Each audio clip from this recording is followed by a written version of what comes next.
Good evening, everyone, and welcome to our July 21st, 2021 City Council meeting. I'd like to call the meeting to order and ask our city clerk to please call the roll. Vice Mayor Haddishelt. Here. Councilmember Alvord. Here. Councilmember Rakucci. Here.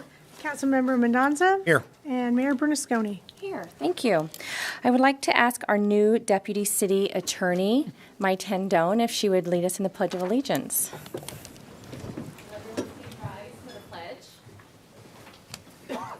Allegiance to the flag of the United States of America and to the republic for which it stands, one nation, under God, indivisible, with liberty and justice for all.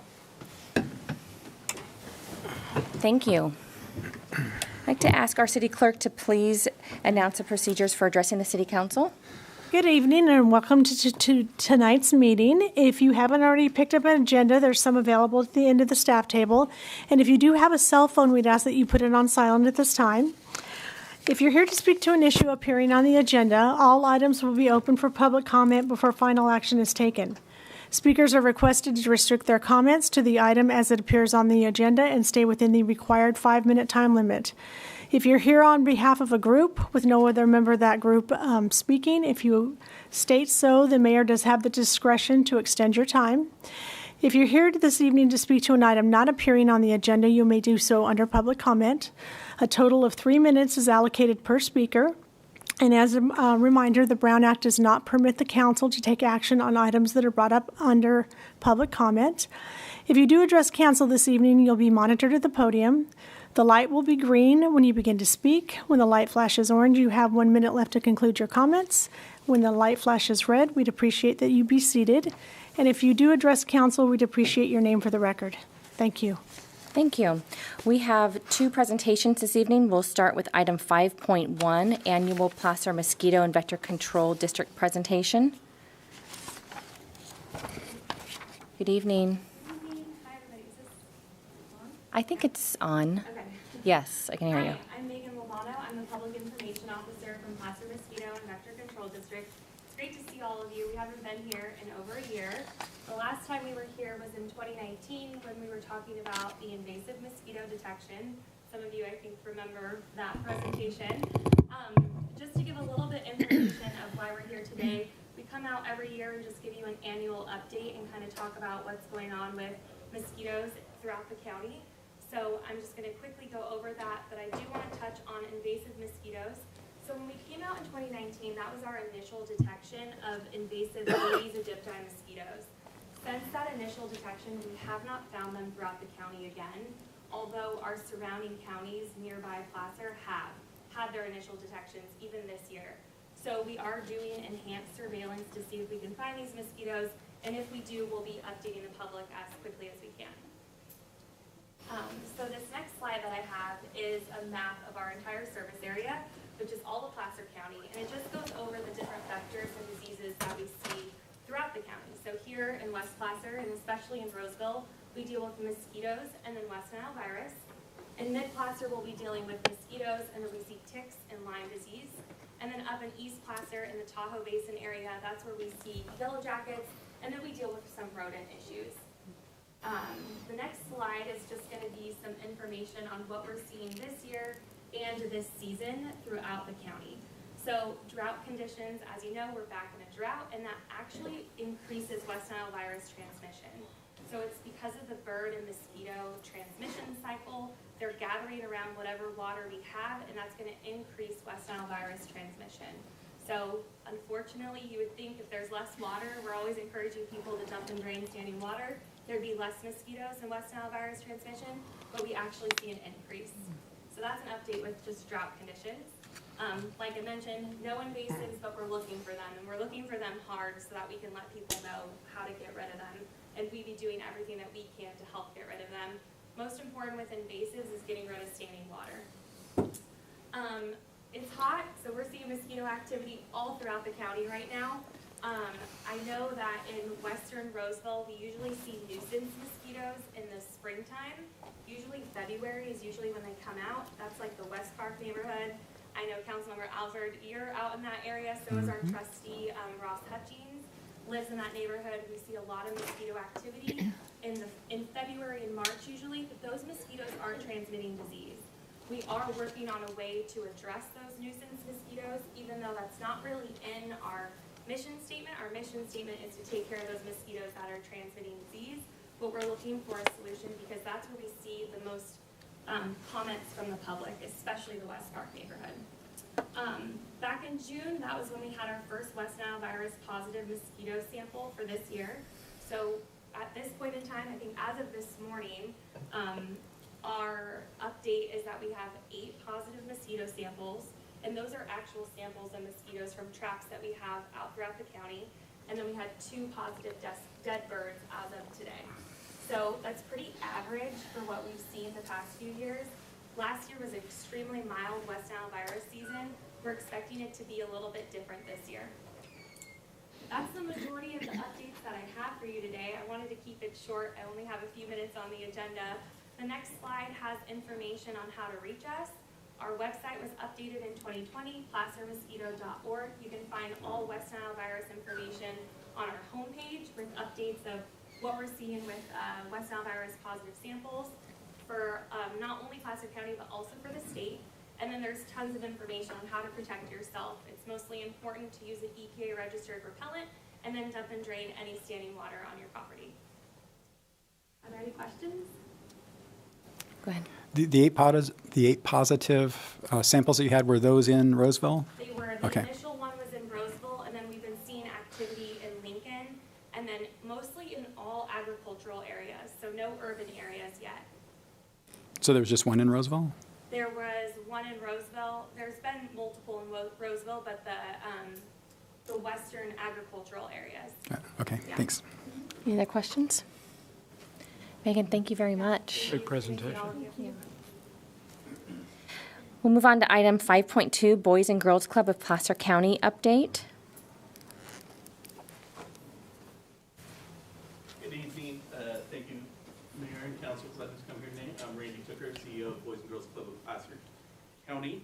And we just wanted to update you quickly on our project that I think you're all aware of. And also thank you, we've had great support from all the city staff and all the departments as we've moved through this process over the last 2 years. So if you could put up my first slide, please, and then we'll just go ahead and go to the next slide.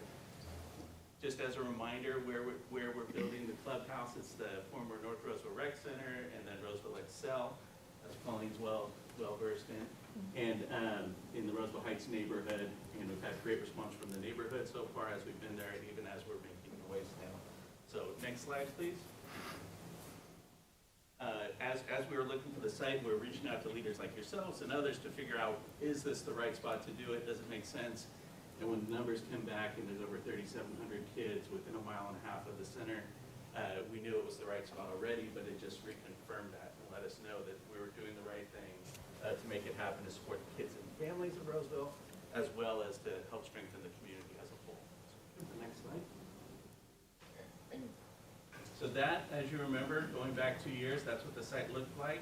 The Excel sign's even still up. The small modular building in the back there was about 900 square feet.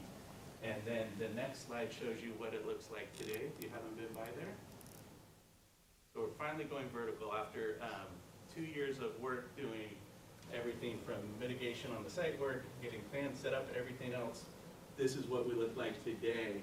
And so it's a 5,200 square foot facility. It's moved to the front of the property, so the play area for the kids will be in the back, a little safer off of the street. We'll have a teen center, we have a learning center, a tech center, an art room, a tutoring room, full kitchen, we'll have gardening, plus outdoor recreation area for the kids. So we'll be able to serve a lot of kids every day in a way that'll make them feel, the community invested in them and valued in them and wants them to be successful adults and members of our community. And next slide, please. And that's what it'll look like. We're looking at late October for a completion date of the clubhouse. That'll be the front elevation of it. And then we'll be opening it up to the kids after the first of the year. Next slide, please. We've had some great support to make this happen. It could not have happened without one prominent Roseville family and business leader that has decided to remain anonymous, but I think we all know who they are. They are supporting this a tremendous way to, it wouldn't be possible without them.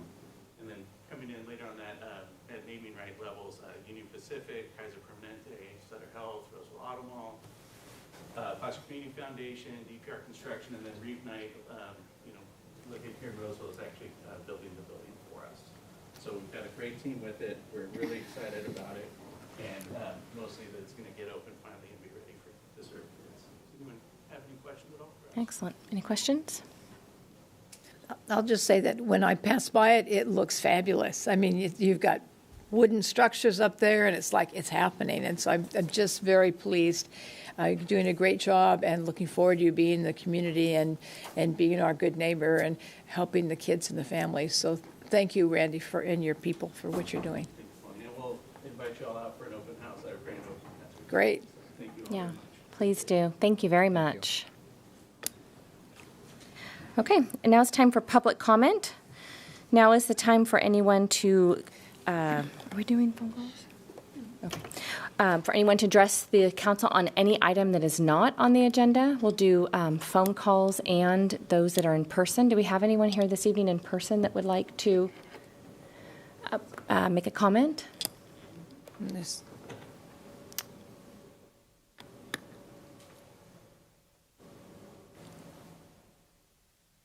And do we have any phone calls? No phone calls.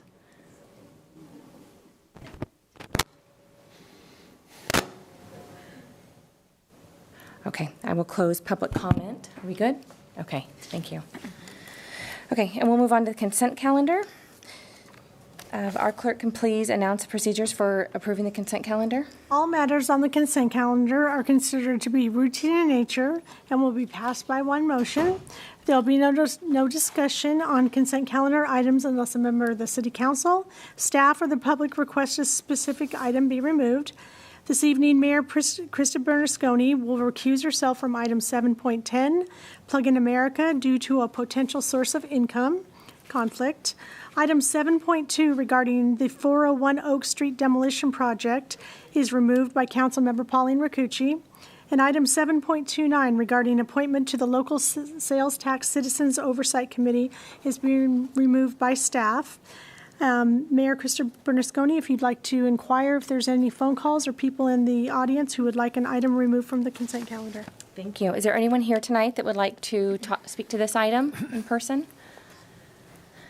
Okay, and do we have any phone calls on this item on our consent calendar?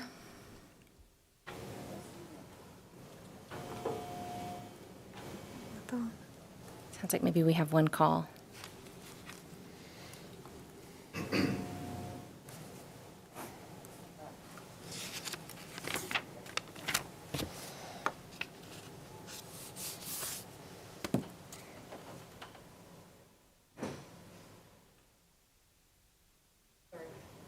No. Okay. Wrong number, right? Okay. So may I have a motion to approve the consent calendar minus items 7.2 and 7.29 and approve the remaining items as recommended with Mayor Bernasconi recusing herself from item 7.10. So moved. Second. Vice Mayor Haddashelt. Yes. Councilmember Alvord. Yes. Councilmember Rakucci. Yes. Councilmember Mendoza. Yes. And Mayor Bernasconi. Yes, thank you. No. Okay, So the next item is 7.2. got it. Thank you. Okay, item 7.2, we'll have a presentation this evening. All right. Good evening, Mayor Bernasconi and members of the council. I'm Laura Mattioli, your Economic Development Director. The item before you is a request to approve a contract with Double B Demolition for the demolition and grading services for 401 Oak Street redevelopment. It also includes a approval of a budget adjustment in the amount of $1,214,604, which includes the cost of the demolition agreement, remediation, and internal staff labor. And I'd like to just share with you a little bit about the history and then what this request is about. A little bit of background on the property. The project site is located at 401 Oak Street. The project is about 1.39 acres in size and is currently developed with a 19,000 square foot building that was formerly used as Fire Station Number 1 and our public safety building for many years. The property was vacated in 2018 when Fire Station 1 was relocated, and in 2018 we sold the property for higher education purposes. At that time, when the property was sold, the city performed remediation, and we actually excavated 2 underground fuel tanks, as well as remediated the majority of the soil contamination. However, we were unable to remediate all of the contamination as it had traveled under the foundation of the building, the diesel fuel contamination. So at that time, the former purchase and sale agreement required the buyer to invest in a certain level of investment within a certain time period. That was never done. And so in 2021, the city repurchased the property. Once again, the city is intending and we're proposing to surplus the property. And so here we go. So consistent with the new Surplus Property Land Act and that process required by Assembly Bill 1486, staff has noticed the California Housing and Community Development Department for 60 days for the opportunity for an affordable housing project on this site. Staff did not receive written notice from an entity or an association in concert with development of affordable housing on this site. So today, to help incentivize the redevelopment of the site, staff is recommending that the city demolish the existing building and that we provide a clean vacant site for redevelopment of the property. Demolition activities will include removal of the building, remediation of all contamination, including the diesel fuel, as well as the asbestos inside the building, and also raising a portion of the property to the rear adjacent to the creek so that there's more developable property. Central Services, I believe our Public Works Department, has issued a request for bids, and these bids, we received 6 of them. One contractor was deemed non-responsive because they did not attend the mandatory job walkthrough. Double B Demolition was the lowest bidder at $338,800. The bid criteria that was given with that notice of bid was for the removal of 15,000 cubic yards of dirt. And that's where we got their bid of $338,800. The demolition agreement is written with a not-to-exceed amount of $550,000. This is $211,000 over their estimate. And the reason the additional monies are being requested, it is for a contingency because we don't know the extent of the underground fuel contamination. And so we won't know that until we excavate the foundation and start getting in there and testing. All soil removal and imported fill will only be purchased on an as-needed basis. Staff is also reviewing potential city fill material to see if we can reduce or help reduce the cost of the fill and the costs associated with remediation of the underground fuel. The recommended budget adjustment is for $1,214,604. This includes the demolition agreement with the contingency, the remediation of the internal asbestos, and the internal labor costs. The recommended budget adjustment is coming from the Strategic Improvement Fund, and it will go to the project fund, the 401 Oak Street Project Fund. Please note that any unspent monies will return to the available fund balance of the Strategic Fund Improvement Fund. So the future redevelopment of the site is the primary focus of economic development. And on July 7th, 2021, economic development staff released an RFP for the sale and redevelopment of the site. The redevelopment of the site has been a much anticipated project in the downtown, and it was part of the downtown specific plan that was incepted, 18 years ago.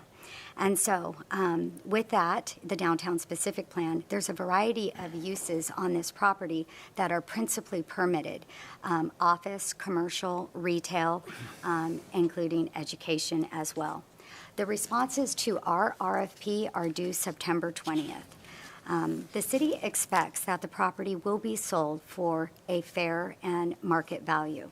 And we have a current appraisal on the property that was obtained on July 1st this year, and the purchase price is required to be not below the amount of $1,310,000. A little bit more on the downtown specific plan. This site was also identified as a catalyst site, and it, as I mentioned, had a lot of development opportunities for here, not only commercial, but housing. And it was our vision at that time that the redevelopment of this site contributed to the vibrancy of the downtown, the whole downtown, and that is our goal in doing this. The property is one of our last development opportunities adjacent to Town Square, adjacent to City Hall, and the interface of that redevelopment is very important and critical to us. And so, with that, I'm excited to see what the future brings for this. Hopefully, it's the last time we'll sell the property. And with that, this concludes my presentation, and I'm happy to answer any questions you may have. Okay, thank you. Does the council have any questions of staff? Well, I pulled it off, and thank you. That was an excellent explanation. Mainly, I wanted to show the difference between when we had a demolition of the courthouse that we owned just a few blocks away, and now we're having a demolition here of the former fire station, actually. And, excuse me, and the price difference, because there's different things. As you said, it was a fire station, and there was fuel questions in the soil, asbestos in the building, and so that makes a big difference. And also the leveling of where it's at, or grading, and maybe extra fill that would be needed. So that makes a lot of sense. But thank you for explaining that. And so when people see that that building's going to come down, so that we can have something else that is be good for Roseville. Yeah. Thank you for that. You're welcome. Thank you. Any other comments or questions for Laura? Yeah, will you be here August 4th? Yes, I will. Okay. Anything Well- else? You know, because August 6th you won't be here. All right, we'll open it up to public comment. Is there anyone here this evening that would like to speak to this item? Okay, do we have any calls, a phone number to call? That Lydia gives you just. I almost missed you. Hello. Hello, everybody. You look so good up there. Yes. I know you want name and all, rank and serial number. Okay, Muriel Moore, and my rank is down there. But I do want to speak to the project because I operate off of what if, okay? So saying all of that, there are a number of sites, is the better word, that are in the downtown location of which we are, that are unoccupied and have been unoccupied for a while. So what if putting all of that money into the excavation of this property, which is the old fire station, it doesn't go anywhere, you know, and the what if, and this is such a changing environment that we live in, we would have put all of that money, million, into the excavation of this project, and it sits like there are so many others. Even before the pandemic hit, there were a number of sites that Roseville has already set up for people coming in. I will say for businesses coming in.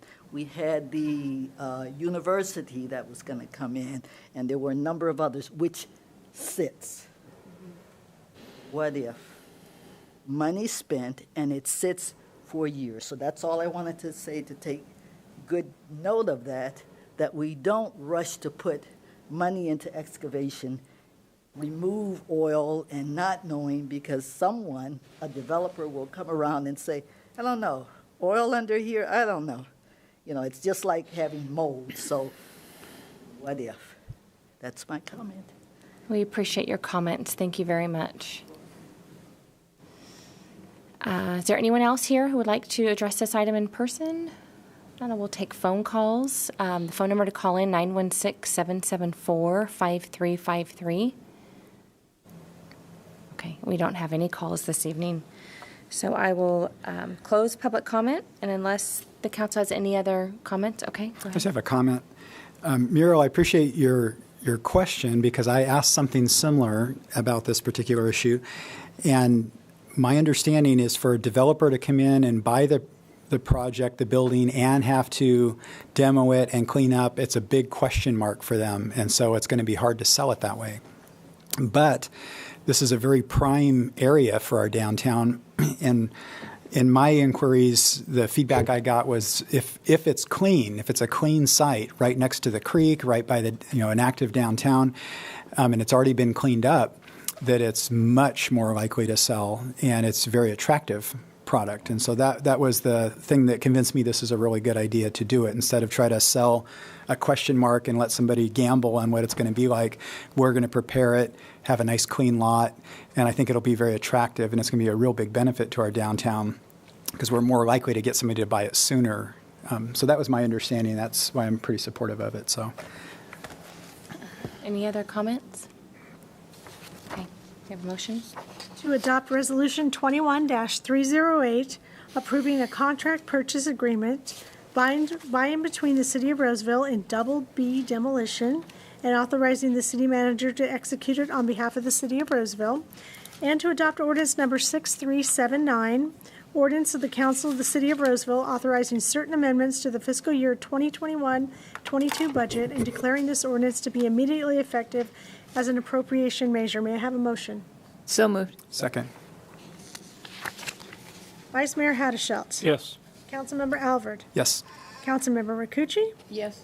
Councilmember Mendoza. Yes. And Mayor Bernasconi. Yes. Thank you. And then this item is removed, right? Correct. Correct. So I will handle item 7.29. We have an appointment to the Local Sales Tax Citizens Oversight Committee. We had 2 vacancies and 2 applications. One of the individuals has notified us that she will be moving to Reading. So this evening, I'd like to ask, after public comment, that we appoint John Spate to the commission, and then we open a recruitment for 1 additional member. Okay, thank you. Does the council have any comments about that before our clerk reads motion? Okay. You have to run for public comment. Okay, and I'll open it up to public comment. Thank you. Does anyone here tonight want to speak to this item? If not, okay. And it doesn't look like we have any phone calls. I know there's a little bit of a delay, but I'm getting that there are no phone calls tonight, so we'll close public comment and ask for a motion. The motion is to appoint John Spate to the Local Citizens Sales Tax Oversight Committee and open a recruitment to fill the remaining seat. May I have a motion? So moved. Second. Vice Mayor Haddashelt? Councilmember Alvord? Yes. Councilmember Rakucci? Yes. Councilmember Mendoza? Yes. And Mayor Bernasconi. Yes, thank you. Okay, we'll move on to item 8.1, direction on campaign finance ordinance amendments.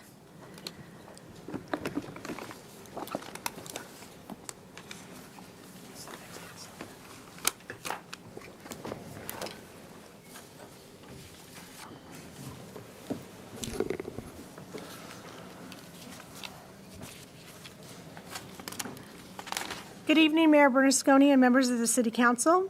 This evening, you're requested to provide direction or discussion to staff on campaign finance amendment options. Assistant City Attorney Joe Speaker and I will present options for your consideration this evening. So to give you a little bit of background, we're here tonight to discuss Chapter 2.60 of the Roseville Municipal Code, which pertains to campaign finance. Part of the reason we're discussing it is the existing language is over 20 years old, and several of the sections lack clarity. So the current language contained in Chapter 2.60 provides intent, definitions, contribution limits, and reporting requirements. And as you know, we switched from at-large to district elections, and that switch also creates some circumstances that require looking at Chapter 2.60. So we're here to request that the City Council consider possible changes and provide direction on amendments to sections of Chapter 2.60 of the Roseville Municipal Code. Specifically, we're looking for direction regarding determining a local violation enforcement official, considering contribution limits, amending or reaffirming fundraising timeframes, advising on existing office holder accounts, and looking at whether or not we'll require electronic filing of campaign reports. So looking first at the first of those, determining the local violations enforcement official, our current language in the municipal code, 2.60090 and 2.60100, which are shown on the slide here, they both pertain to the violations and what happens with regard to a violation. But both of the sections don't identify who actually enforces those violations. So this is one of the areas where more clarity is sought. Let's turn to the next slide. Thanks. The clerk's office did a great job of surveying 20 different cities to evaluate what enforcement options those cities have utilized. And so in looking at the various cities, you can see on the slide in front of you, a couple of the cities, or several of the cities, refer to their district attorney in their respective counties for enforcement. 3 cities use their city attorney for some form of enforcement. As you can see there, the city of Sunnyvale, and we've also learned Sacramento and the city of San Bernardino also contract with the Fair Political Practices Commission, or FPPC, for enforcement. The city of Berkeley utilizes an independent commission, and then the city of San Ramon actually creates a cause of action for its residents to enforce the sections of the campaign finance municipal code. So, and then you can also see there's a number of cities who kind of similar where there's a lack of language specifically on enforcement. Of the cities surveyed, 11 cities were district elections and 9 are at-large elections, and many of those will be converting in 2022 for the reasons that you well know. So we try to get a sampling of different cities to look at. So looking at those options, these are kind of the options that staff wanted to put forward. So the district attorney enforcement is unlikely in Placer County simply due to the workload of our district attorney's office. Placer County, the district attorney utilizes a lot of special functions that aren't necessarily utilized by other county district attorneys. So it would be unlikely that they would be able to take on that additional workload. And even if they were, that would require some kind of contract with the district attorney and likely even some kind of form of compensation. The other one that was mentioned was the city attorney enforcement. As you know, Roseville is a charter city, and the city attorney is an appointed position from the council who serves at the direction of the city council, and that can create a conflict of interest in Roseville given our structure. So that option is not really an available option to the city of Roseville, which leaves the other 3 options that I discussed, which are exploring the cost to contract with the FPPC to enforce local ordinances, to seat an independent board every election year to review reported violations, or to direct residents to seek injunctive relief through the civil courts or through some kind of cause of action in our ordinance. There is specific rules in state law regarding the residents seeking injunctive relief, and it outlines a process for that. And then there's also an option to actually create the cause of action in the municipal code, which would then give those citizens that cause of action. But those are the 3 kind of most commonly utilized options. So before we go any further, the City of Sacramento contracted with FPPC for their 2016 and 2018 elections. The FPPC required a contract of a not-to-exceed amount of $110,000 for each election. After the election was conducted, the FPPC actually only had 9,000 billable hours in 2016 and 6,000 billable hours in 2018, but still the City of Sacramento had to pay that full amount as outlined in the contract. So they have dissolved their agreement with the City of Sacramento. The City of Sacramento now sends all potential violations that are citizen violations to their Ethics Commission. Their Ethics Commission then reviews whether or not they think that there is a violation.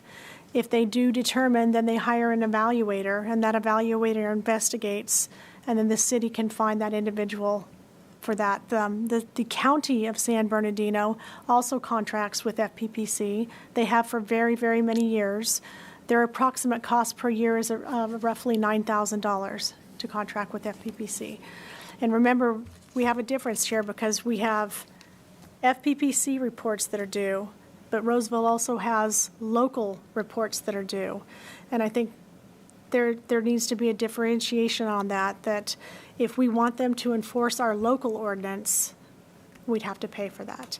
I did contact the city of Sunnyvale, who also uses FPPC as their enforcement agency, and I did not receive a phone call back. So we're available for any questions on this particular section. Okay, so I think the idea tonight is to discuss each one individually, right? So Yes. I think we should, I'll bring it back to the council for us to ask questions of staff regarding the violation or violation official. And I usually don't do this, but I will start, just so that we're on the same page. When you say violation, can you clarify what you mean by that? Violations are numerous things: late reporting, incorrect reporting, collecting money over the limit, our $500 limit. Those are the main violations that we see. So we've had many citizen complaints about late filing and currently what we have to do is if somebody collects a contribution over that $500 amount, is that we have to have that council member then reimburse the individual that they took that money from. So it's a lot of bookkeeping, a lot of watching to make sure that the reports are filed correctly. We consider ourselves a filing office rather than an enforcement office. Our main goal is compliance, not enforcement. So if we can work with the candidates or the current seated council to make sure that their reports are filed on time, that's our goal.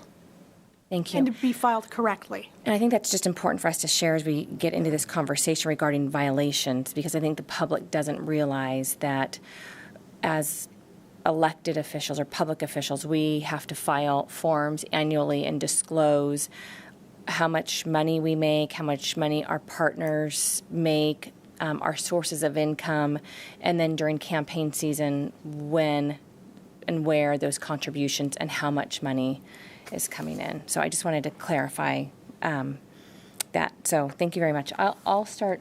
Do you want to start, Pauline? No, that's Okay. fine. I appreciate that the city of Roseville, with the city clerk's office, attempts to work with people. Some people who are running for office that haven't done that before, and things happen, and so that you remind them and they can be compliant. Is there an option, or do other cities have just like you mentioned, if you pass the time, you already gave them a couple warnings. Something happens, like you pay $100 or something like that. Not maybe FPPC, maybe not the DAs, not the city attorney. Is there something like that? Yeah, currently, if they have a first warning and a second warning, after that we start charging $25 a day until that report is filed. Now, if a complaint is filed with FPPC regarding the report being filed late, fines can start at $900 and go up to $5,000 if that report is never filed. So it's twofold. We can charge locally, and then FPPC can enforce as well. And also, if a resident had looked at the files and thought there was something wrong, they could make a civil lawsuit, I don't know how to say that, for FPPC or to some other organization about it? Yeah, there's a process outlined in the government code, the state code, regarding that. And there's a process whereby citizens essentially, they become like a civil prosecutor. They have to, get the services of a lawyer in most cases. And there's a filing time period for that. But there is a process outlined in the state law for that, for exactly that, depending on what the nature of the violation is. But where it gets a little tricky is that under the current law, the FPPC will not enforce our contribution limits. So when we're dealing with campaign contribution limits, there's a specific statute where the FPPC will not enforce that if they're different than the FPPC's limits. But with regard to other filings, there is enforcement mechanism under the current state law. Okay. All right, thank you. I kind of want to just pick up where Krista, or Mayor Bernasconi, left off. So this word violation, it's a strong word. So I know currently and in the past, our city clerk's office has driven towards compliance versus, strict fines. And Joe, I appreciate the presentation that why it's not going to work for us to elevate it to the district attorney. We were provided information from the clerk's office in our packet, and you alluded to it, the various cities. And on that, it said, what their enforcement pathways were. Some were referred to the DA, some were, fines, a combination of both. Some were, labeled as misdemeanors, if it went as far as the DA. Now, obviously, that wouldn't apply for the reasons that you outlined. But I look at this two ways. One, if our city clerk's office continues to go about the way they have been, and the way that all of us are familiar with, and people who have sat up here prior to us, if it's well documented, first attempt, second attempt, third attempt, whatever we deem is appropriate or rational, or whatever word you want to apply there, the attempts that we made to get compliance. If someone just chooses to flat out ignore it, to me, that's a stronger call for a violation versus someone from the city clerk's office calls up and says, hey, we found an error on one of your forms. They once notified, if they correct that in a timely fashion and get right. To me, I think that's more reflective of what we as a city are striving for. I mean, let's face it, $600 a month to sit up here. I mean, it's almost like a charity at some months. So we're not paying a lot, so we're not enticing people to run for office based upon how much money you can get. And I feel like if we start going down this path of, really, really jamming people up, good people who come off of our boards and commissions, people in our community who want to serve, people who come off of our nonprofits, who have never held office, who have never had to file a Form 700 or a 410 or a 560 or whatever it is, and they make an honest mistake. Somebody like myself or like Bruce or some others of us who work in government outside of city council, who hold security clearances, there could be ramifications where if this was to become a more egregious penalty or more of an egregious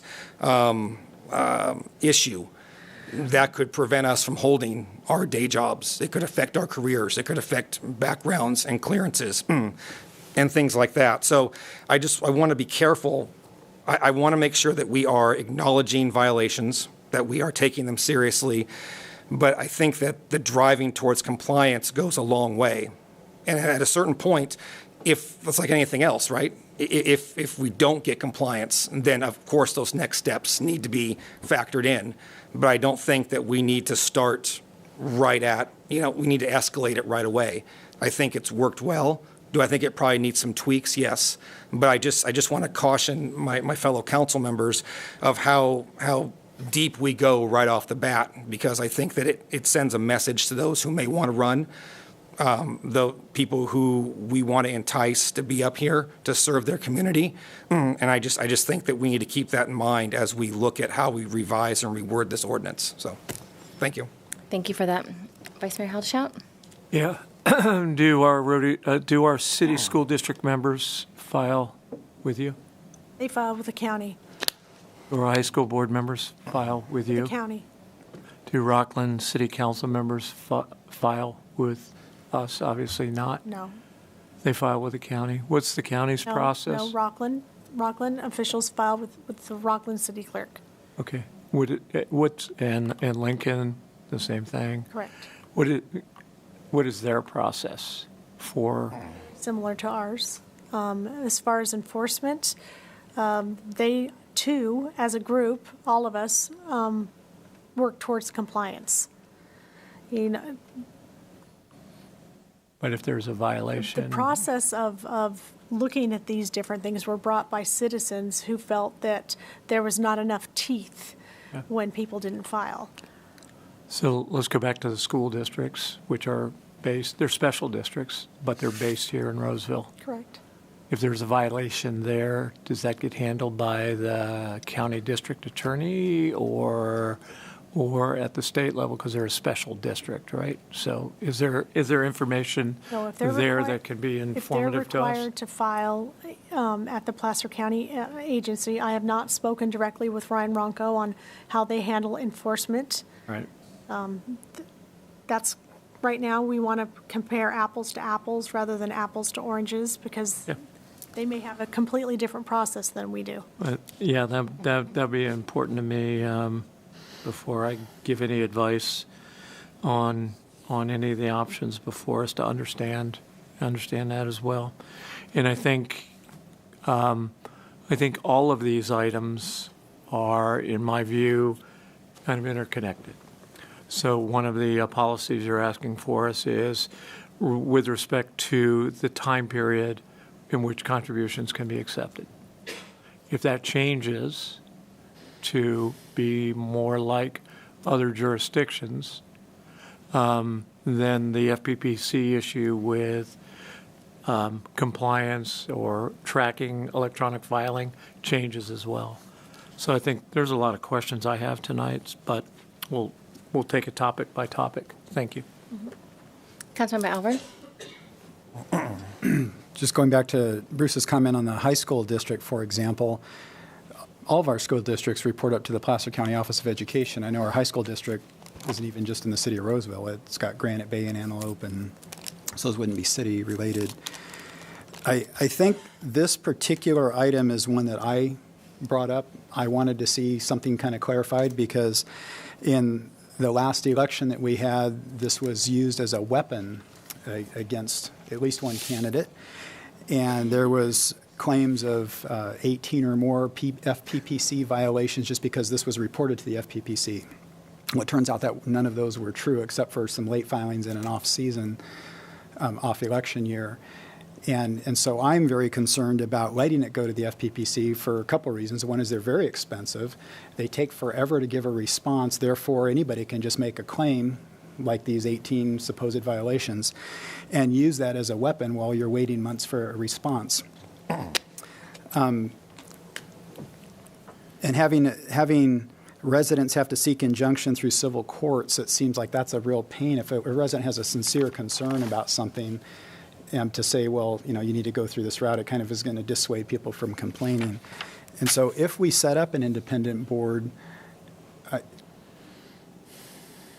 could you talk just a little bit more about how they've set those up before? Because it seems like that would be a nice, they're residents, they look at it, they kind of make a decision. If they need to hire somebody, they hire somebody to kind of make it official, whether it's an issue or not. Right. Could you describe that just a little bit more? It would be simply, in every election year, setting a 3-member panel. That 3-member panel, it would be enforcement-driven. People would have to file a claim of a violation. They would look at that and as a body, decide whether or not they felt that an evaluator or an investigator, I think evaluator's a better word, to review whether or not there was a violation. The evaluator could recommend what the fines could be based on FPPC's sliding guideline. I think that works well. Sacramento is now doing that, and it works very well for them. It sounds very cost-effective because they're community volunteers until you hire somebody. Correct. And there'd have to be a pretty strict screening of those individuals. To make sure they're, okay. Yes. I think that would be, really important because We'd have to write some guidelines on who and how can be appointed. I know you're giving us options as on our attorney legal team and city clerk, do you have kind of a recommendation you're going to make to us, or are you just kind of throwing this at us? And is there any way you're kind of leaning what you might recommend to us? I think that as a council, that is your decision. We will go whatever way that you would like us to go on this. The simplest and cleanest is probably the 3-member commission. Mayor, may I ask a follow-up Please. question? Joe, you'd mentioned, I think it was page 3 or 4 on the slide deck, Oh, no, I'm sorry, it was right towards the beginning where you said a switch from at-large to district elections creates different circumstances. Can you just kind of give us a high level of what those different circumstances are, given that 3 of us are elected as district and 2 are still at large? And since you're seeking guidance and we're not even close to the next election cycle, what does that mean? So generally what that's referring to, and there's a little bit more on that a little bit later in the presentation with regard to what we've seen as far as campaign expenditures versus in an at-large versus in a district election, which are actually very similar to one another. There wasn't district elections didn't seem to decrease the campaign costs for those electeds running. Didn't seem to impact it in one way or the other. But with that, obviously the nature of the campaign is different because of the district versus the at-large. So with that carries obviously different number of constituents, different interests with regard to those constituents. And so part and parcel with all of that is looking at, are the campaign contribution limits sufficient given what a district, what an election in a district looks like versus at-large. So that's an example of one. So just kind of looking at the interplay between the nature of those two different and what that means for the candidate with regard to, like I said, campaign contributions, when we talk about the office holder accounts, things like that, which are obviously different when you're dealing with a district versus, at large with the entire city. I hope that clarifies that. The limits wouldn't be like, so say District 1 would have a limit of X number of dollars and District 4 or 5 would have a limit because one's more industrial, one's more residential. It would still be flat across the entire? Yeah. Okay. So when we talk about that, all I was referring to is those kind of practical differences between running an at-large election versus a district election and what that may translate to for the candidate with regard to those things that we're talking about. That's all. I was hung up on the different circumstances. I just wanted to clarify. Okay, thank you. Go ahead. This would apply to any committee? This would apply to the Measure B committee, for instance? I think anyone has to file a 700 form. No. This is campaign finance, not the 700 form, not the economic interest. Would this apply to the Measure B committee? They're a seated. Yeah, they're appointed, not elected. So I'm sorry. In 2018, when the campaign for the passage of Measure B, they filed forms with you. Right. So this would apply to any prospective initiative committee, any committee formed to advance an interest. Depends on whether or not they're a recipient committee. You can have a committee who simply supports or opposes a candidate or a measure. Right. I think that the filing requirements are for recipient committees. Or not office holder committees then, right? Because we have but this could be for an independent expenditure committee, right? If we make an amendment, we can write that in there. Because I think what I heard Councilman Alvord suggesting is a mini FPPC. Is that what you were suggesting? No, just a mini board of residents that, to try to, again, keep it from becoming weaponized of I've made claims against somebody, and therefore for 2 months until we get a response back, we can say there's these claims out there at the FPPC level, Sure. as opposed to going to a board that can just deal with it real quick. I think the art of that is a committee can be weaponized, so. I have a question. If someone had a committee like that, that would not stop a resident who would say, hey, I really feel this person did X and contact the district attorney or whoever. No, it wouldn't stop that. I mean, it wouldn't stop somebody from trying to go to the district attorney or trying to hire a private lawyer. I mean, it wouldn't stop that. But I think from the legal perspective, if they haven't gone through the proper legal channels that we've outlined, that probably wouldn't go very far. But it doesn't stop them. Just like we've talked about in the past, there's a lot of things we can do. It's not going to stop us from being sued, not the campaign world, but just in general. Yeah. But how long we're in that lawsuit is really why we take the measures that we do. So no, it wouldn't stop, but I don't think there would be much traction if they weren't following through the normal protocols that we've outlined, the administrative remedies and things that we've outlined. And if we talked earlier, other administrative remedies, if we did the compliance like we do now, trying to work through whatever it is and take care of it, but have to escalate to violations if the city set up, like if you were so many days late, it's $50 or whatever. That would be something that we set up precedents. And somebody could, again, sue or not sue, but they would see that we were following our how we were taking care of our issue.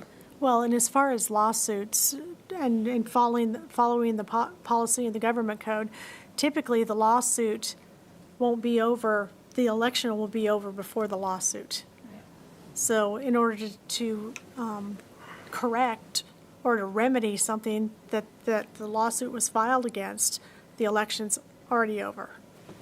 Not that that person could not be fined with a misdemeanor, but typically the court is not what I would consider the best route to take. If we formed, potentially, if that was the will of the council, if we formed a 3-person committee, how would that funnel up to the clerk's office, or would that be a shared item between our attorney's office and the clerk? I mean, so these people get together, what's the structure of that look like? Like, I know on CPAC, there was, the way it kind of flowed, in and around certain city leadership, we had, there was a hierarchy, for lack of a better term. What have you found in your research in other cities that have these types of committees, during election season for specific elections? How are those committees? How's the formation work, and then the meetings and all of that? What's the structure there? We could set up that structure. I think it would be staffed by the city clerk department. Okay. The committee, and of course we would work with them. We would call meetings as needed. If there are no enforcement violations, they wouldn't need to meet. Well, what I'm asking is, like, for all the rest of our boards and commissions, they come up here and we appoint, with a few rare exceptions. In this case, would those appointments be a combination between you and the city attorney's office as to who got appointed? Correct. Okay. We wouldn't want council to appoint their own judges. I didn't know if you would, where you would seek within the city, if you would have your own committee for appointment to appoint those people who would then be the committee that would be keeping all of us honest. No, I think the city attorney and the city clerk's office could handle the appointment based on some strict guidelines. Thank you. I have a couple questions. So being that this is just campaign finance and this Form 700, for example, is not included in that, but there are penalties, right, if those are not filed on time, Correct. right? So who would oversee that? The city clerk's department oversees that. Okay. So just for example, if we were to develop a enforcement committee, that still leaves out other components of our filings, right? So this would be just on the campaign side, but who would oversee, say, like the Form 700, which, would that just stay in the city clerk's office? So I guess who would oversee that if there's a violation there? Well, typically Form 700 late filings are not complaint-driven. The city clerk's department now has an enforcement where if they don't file within a certain amount of time, we charge them $10 a day. That works well. I think that the 3-member board should focus mainly on campaign, not statement of economic interest. Okay. For me, it's almost like if we would develop a kind of a policing for one aspect, it still leaves out the possibility for people to either not file, ignore their filings on other important parts of having to file paperwork. Regarding campaign violations, in the last 20, 25, 30 years, it doesn't seem like this is a problem in our city. It seems like they are rare instances of violations. Would you say that is accurate? There are alleged violations and then true violations. Right. And as far as true violations, there's been very few. Okay. And all of our forms that we file are public. Anybody can pull anything at any time. Yes, it's available on the city clerk's website, electronic filing. You can go in and look at the past 2, 3, 4 campaigns and and you can review the contributions and the expenditures made on those reports. So anybody can do that at any time and file a complaint, lodge a complaint with your office at any point. This potential to have a policing is actually a committee, and they would review formal complaints. But the reality is that complaints can come in anytime, right? So I guess I just have a little bit of a hard time understanding why we would want to create another level of policing when there isn't really a problem. I don't think that the board would be police. It's not like we would set them up to audit everything that came in. Because it's complaint-driven, they would only review things that an alleged violation was made against. We don't want them sitting and going through every single piece of paperwork, campaign-related, looking at that. So basically, that committee would just take the duties away from the clerk's office and transfer that over to this committee to handle. So your office would no longer be responding to the complaints. It would be delegated to this committee. Correct. Okay. I mean, we would still be involved in the complaint has to come to me to begin with. Right. It just kind of delegates it to a third party to handle it. Okay. Okay, I think that's, I have a few other questions, but in the interest of time, we'll move on. Does anyone else have any? So I guess right now you're looking for guidance. You want for us to kind of give you some direction on where we're. Well, and besides these options, you can do nothing. Right. Because right now your office is the one that handles it all.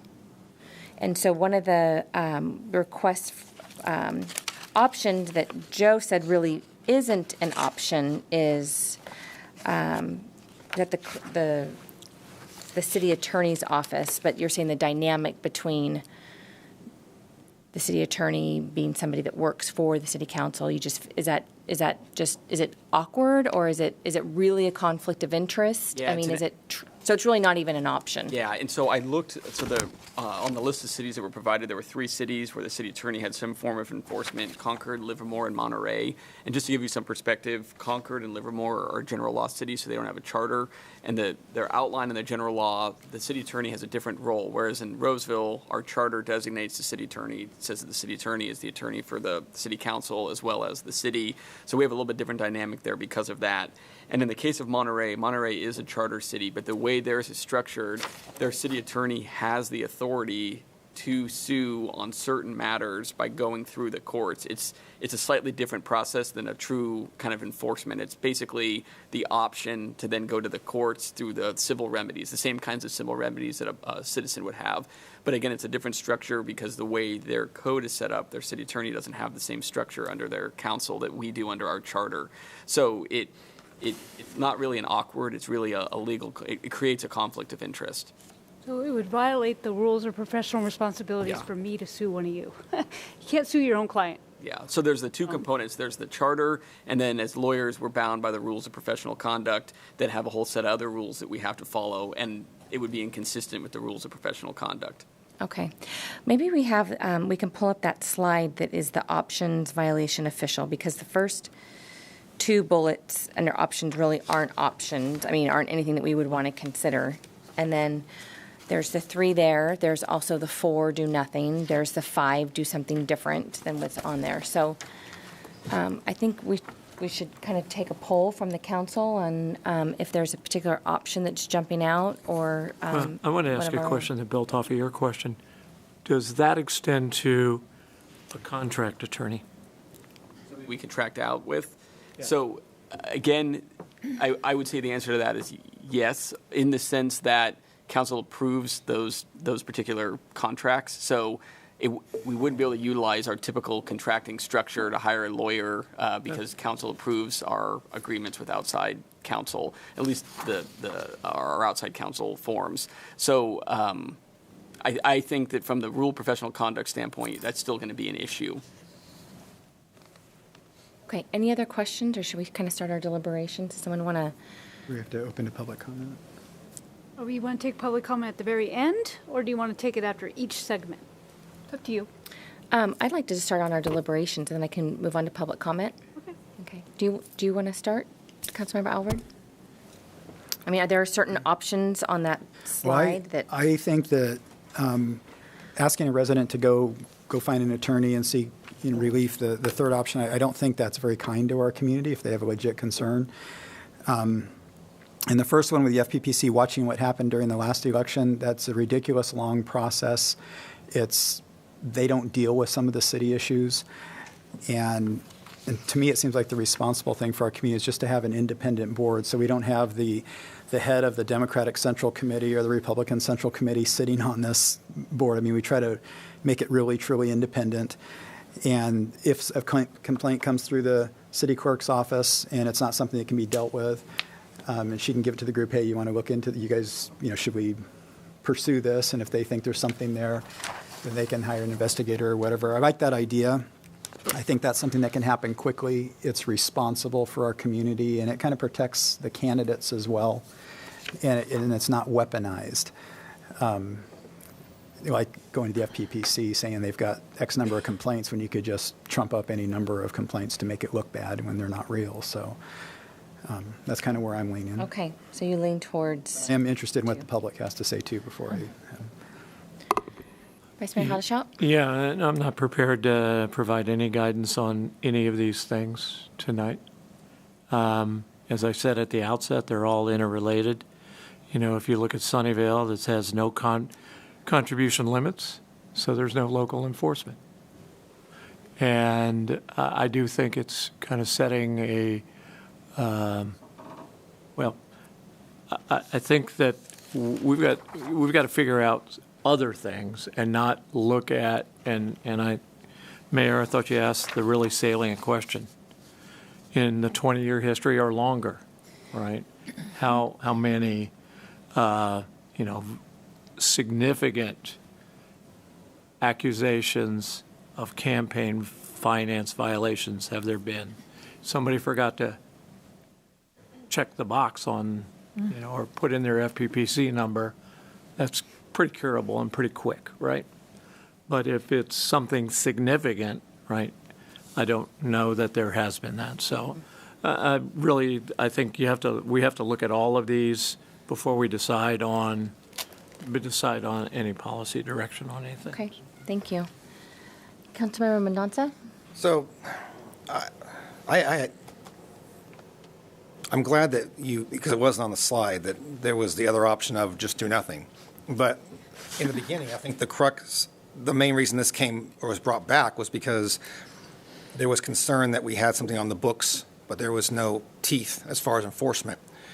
So if we chose to do nothing, wouldn't we still have to clean that wording up or insert in there wording pursuant to compliance-driven versus leaving it the way it is? So, I mean, even if we go through this whole exercise, whatever we decide, there's still going to be an element of compliance, right? So that would still have to come back to us. I'm driving to a point, but I'm just wondering, that would still be part of this process, right? Yeah. Okay.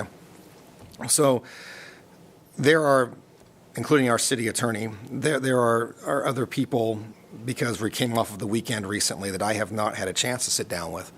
And I reviewed the packet over the weekend, and I thought I had what I wanted tonight, but after hearing your presentation and the discussion amongst my peers, I'm going to wait giving direction, because there's a few items that I want to follow up on, but in the interest of time, I don't think it's fair to ask those questions at this forum, and I don't think it would be the proper venue either. So I'm going to reserve my right to provide that guidance at a later time if that's applicable. Sure. Okay, Councilmember Gucci? Okay. Well, when they look at our options, 1, 2, and 3, I'm not interested in the contract with FPPC or the independent board. And number 3, I just think it's rewritten, I won't say wrong, but I think it could have been stated more in a more positive way, that we'd seek compliance first and then look for violation, like our code enforcement, that if you did X, this is the fine, and it would be in violation. And I would call that would be my number 3. It would be seek compliance with the city clerk's office for, like Vice Mayor Halderstadt said, those little things somebody forgot. It wasn't like gross neglect. I mean, it was malicious happenings. And then it goes down to violation, and you have certain costs for those violation. And this thing about seek residents to have injunctive release, this is always the residents' ability that if they're not happy with what's been happening, and they can be online and watch it, and if something is wrong, they have that right to contact whoever they want to, the FPPC, the district attorney, send us letters or whatever, and I think that's their right. But I think what we're doing here with the compliance and have a set, maybe even a little bit more list of violations that we don't have, and remedies that would and make them maybe a little bit more tougher if they don't comply after a certain period of time. I'm looking to more something like that. So I agree in the sense that I don't think that it would be any more effective to contract with FPPC. I mean, that really would concern me. An independent board every election year to review report of violations. Again, the public can pull any of our information at any point, and it says every election year. Well, candidates can keep their accounts open, right? So there could be a violation that happens that is not around the election year. So if the people would have to wait until the election year to review reported violations, it seems like the system that we have now, if there's any violation or thought of a violation at any point, it could be addressed at any point versus having another body do that. Is that right? I mean, so if they're seated, they would just stay on until the next election. Maybe that would solve the problem. yeah, I mean, Like a 2-year appointment maybe, because we have one every 2 years, so we would recycle fresh people automatically. and then 3, so I think that there could maybe be some room for some cleanup language that can talk about the role that maybe the city clerk's office has now. I just don't see that this is really has been a problem. I think there are checks and balances in place right now, and I just feel like another independent body is just, I don't think it would be any more effective than the system that we have right now. So I'll open it up to public comment unless anybody else wants to add anything at this point, and then we'll take it back and see if there's any other comments afterwards. So is there, we'll open it up to public comment. Is there anybody here tonight that would like to address this item? And then I'll take phone calls too if there's no one here. Okay, so the phone number to call in for this public comment, 916-774-5353. Do we have any calls? Okay, you want to send one through? Bruce, you're going to have to get it. The green one? Green one. Do we turn on the timer? You're at the Roseville City Council, ready for your public comment. My name is Kathleen Stern, and I am Roseville, and I have a question on the campaign finance. I'd like to know, first of all, have we ever had a campaign finance issue that had to go all the way through to enforcement and then maybe even penalty, that kind of violation? And 2, do we have any kind of cost estimate to adding a panel? What extra work that would provide, that the city clerk's office would have to provide for that? And then 3rd, if the teeth are not enough for the city clerk's office to enforce, what do they do as the last alternative? Thank you. Thank you. Okay, 4 more. Okay.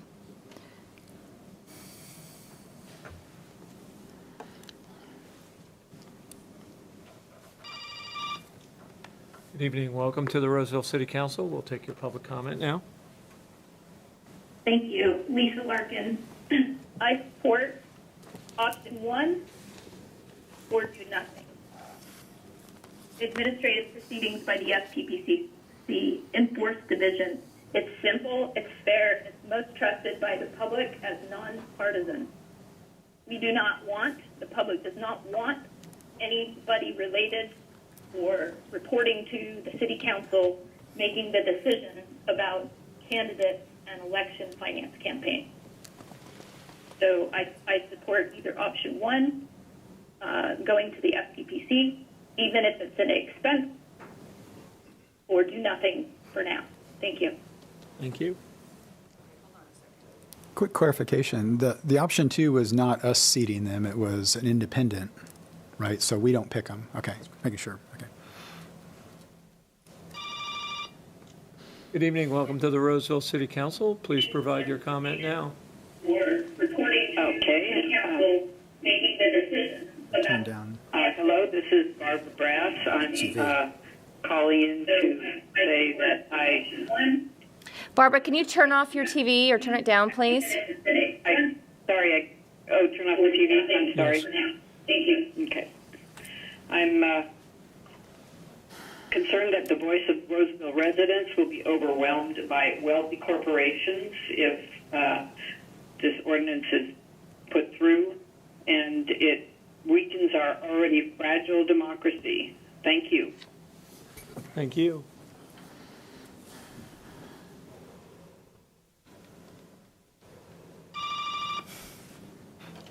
Good evening. Welcome to the Roseville City Council. We'll take your public comment now. Hi. Hello. My name is Ann Holtzler, and I'm calling regarding contribution limitation. I urge you to choose option one, which would keep the maximum amount an individual can donate to a candidate to $500. There's no reasonable reason why a larger amount is needed in the city as a Roseville. If the limit is wealthy donors with bankrolls in their candidates of their choice, who if they're elected, would then be holding to those who gave them for those. It's a really bad policy that's setting up. Additionally, incumbents would dominate because they're better known, so those people would, it's a lot more patience. One who might be a wonderful candidate, but who hasn't been so known by citizens as they need that. So I encourage you very strongly, it seems like a conflict of interest for you to be upping this initiative, and that you guys all would be incumbents. So I ask you to really consider the ethics of this decision and keep donation amounts to their current level and choose option number one. Additionally, on the fundraising period of currently a 9-month period, I can ask you to choose option one. This again will give incumbents, if you choose to make it a longer period, that we campaigning can go on. You give incumbents a huge benefit, a head start, because everybody knows them already.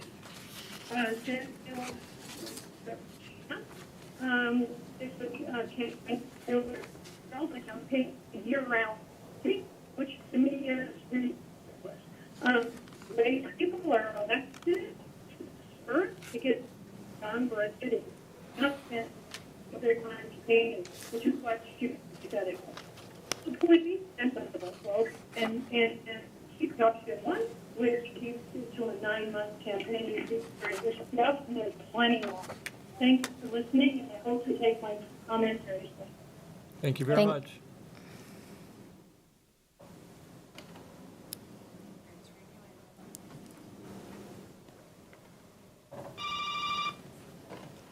Good evening. Welcome to the Roseville City Council. We'll take your public comment now. Yes, please. I can hear someone speaking, so. Could you turn your television down, please? Because we're on a little delay here.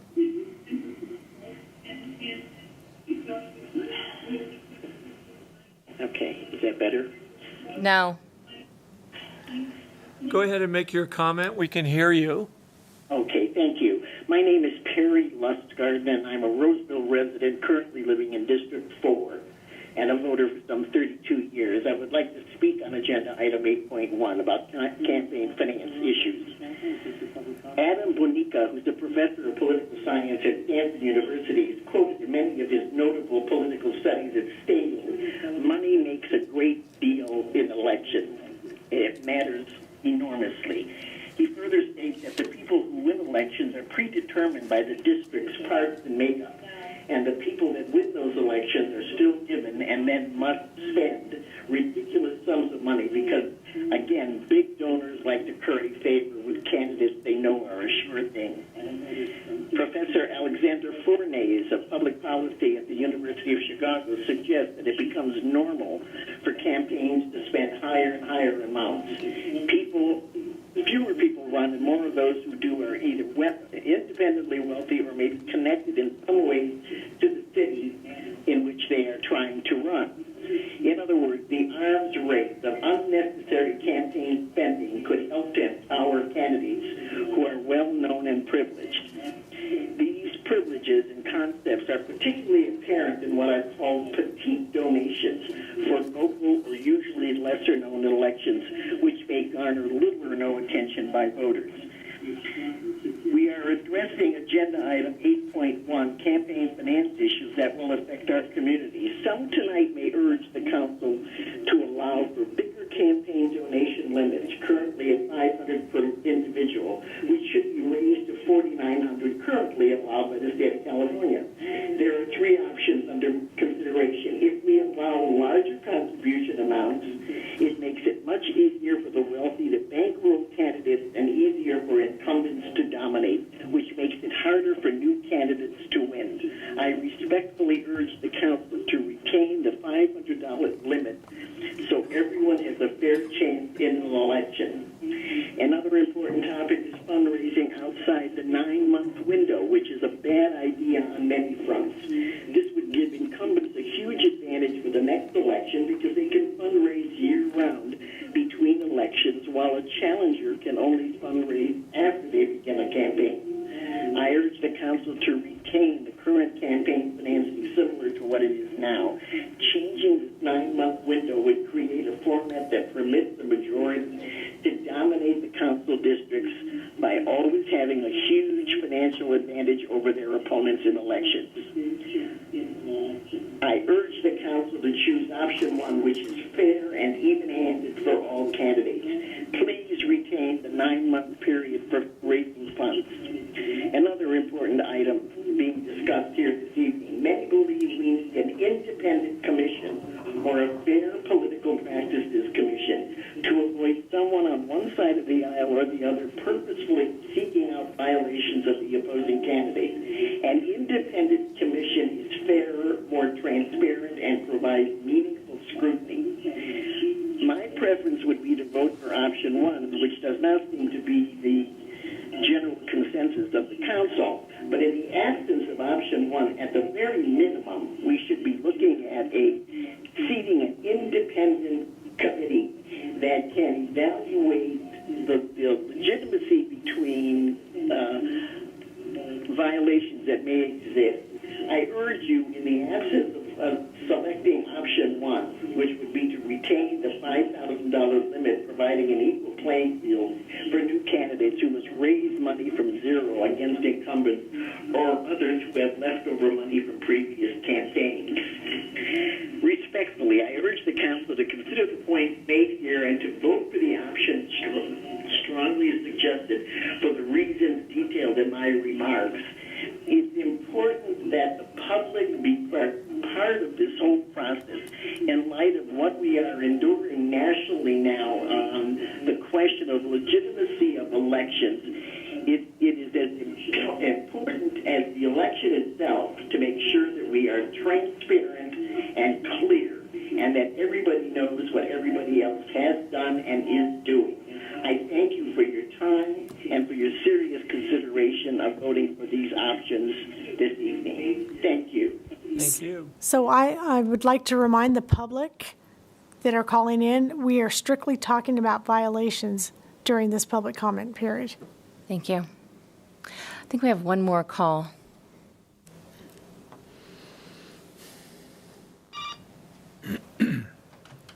Good evening. We'll take your public comment on agenda item 8.1. Thank you. My name is Kathleen Crawford, and I'm a resident in Sun City, Roseville.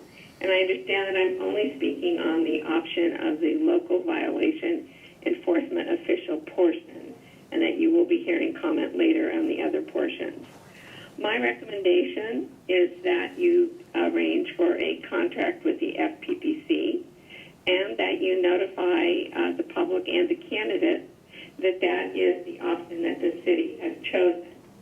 My reasoning is that obviously this puts enforcement teeth into the regulations and the rules, and it is also an independent, nonpartisan state board accustomed to investigating potential violations or irregularities.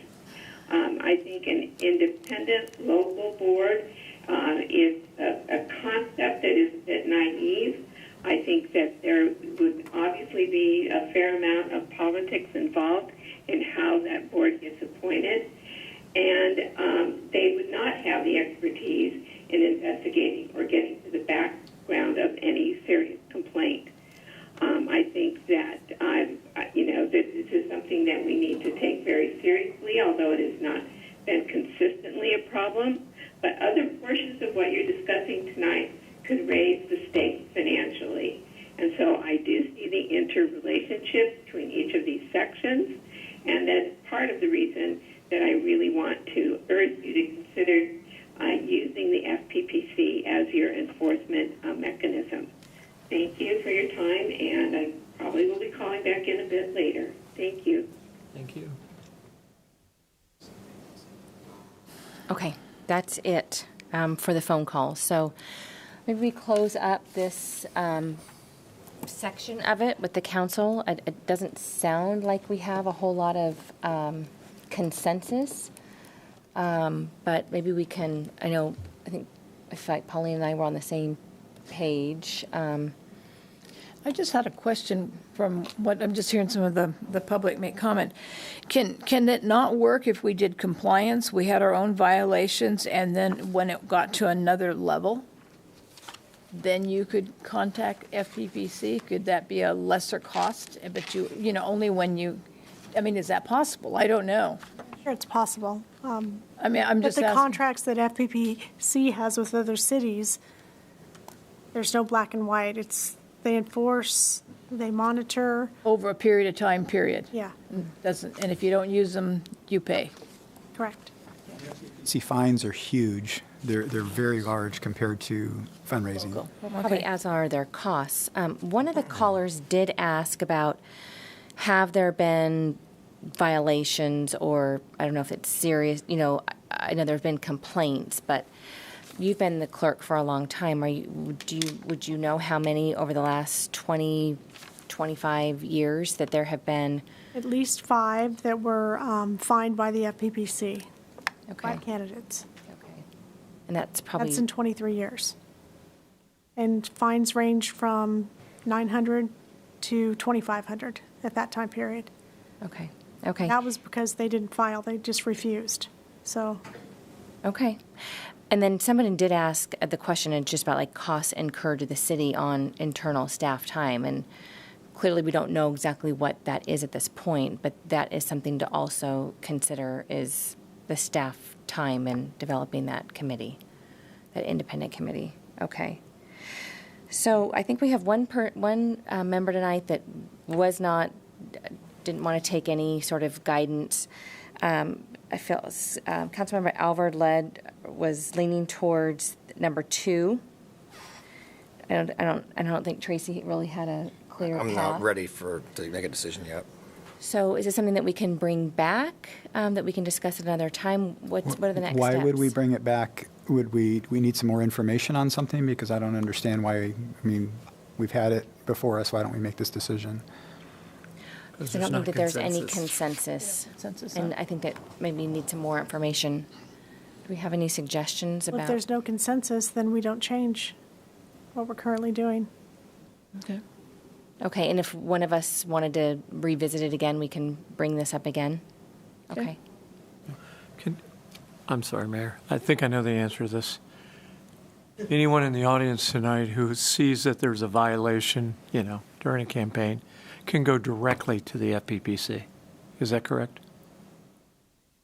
Yes, but if it's a local violation, FPPC will not enforce nor provide advice or help that particular candidate. They send them back to us. I apologize. We follow the Fair Political Practices, 1974 Fair Political Practices Act, right? Political Reform Act. So I'm not I don't have a understanding what would be a local versus a FPPC violation anyway. So in right? 2019, there was, which we'll get to a little bit later, but a bill passed, and in that particular bill, it dealt specifically with the issue of campaign contribution limits. That's where we talk about the 4,900, which is the 3,000, which was originally set, plus the index inflator. But in that particular bill, it addressed cities or counties' abilities to set their own contribution limits. And specifically in that bill, in the text of the state law, it says if a city sets its own contribution limit at something different than what the FPPC limit is, then the FPPC will not enforce that provision. So I believe it was the legislature's way of ensuring that cities didn't deviate or counties didn't deviate and then try to just default to the FPPC without contracting with the FPPC. But that's a different issue than the FPPC's role with regard to like Form 700s or other types of specific filings. So that's what I think the distinction is with regard to the campaign contribution limits. That would be something where there's a special local rule, and that is something specifically by statute that the FPPC cannot enforce. Mayor, may I ask what if we went to the other issues and then came back to this at the end to see if now that we've said or not said or whatever, maybe we want to set our own rules on this end again because we're not really sure what we're getting into yet. Go forward. Okay, that works for me. So as it stands right now, we just stand to the default system, which is through the city clerk's office. Right. And to levy fines, and the public can pull any of the forms at any point and file a complaint at any point. And so the code will need to be rewritten to state that the city clerk then handles the enforcement. Because right now it doesn't say who handles enforcement. You have violations, though, don't you? I mean, if they violated, they didn't turn it in by a time and they were non-compliant, do you have something like $10 a day or something? $25 a day. Okay, yes. who makes them comply with that? I do. Okay, but that's the city clerk's office. But there are times where they won't file, we fine them, and they don't pay. But that's those instances that we talked about where we cite numerous attempts, and at a certain point, it becomes less of a friendly bring to compliance, and now we move to that next step, right? If it's a local violation. Next step is. We need to figure out how much line we're going to cast, and at what point do we reel it in? Yeah, figure it. Well, and if we didn't have the campaign finance ordinance, and we didn't require candidates to file Roseville forms from February to March and then March to June, all the reports would then be FPPC forms, and FPPC enforces their own forms. So there's a component in our ordinance that requires local filings and then state filings. If we didn't have the local filings, we wouldn't have local enforcement. So I hear you say that you can fine them, but whether or not they pay is, Right. you're not in a position right now that you can make them pay. You're just fining them, and then it's on them. Okay. Can we not notice that? There's ways that we can bring this to more public attention. Mayor, and Madam Clerk, did that last statement you make, is that covered under the require electronic filing of campaign reports? Okay. So we'll get to that. We will. Okay. So now we're going to go on to contribution limits.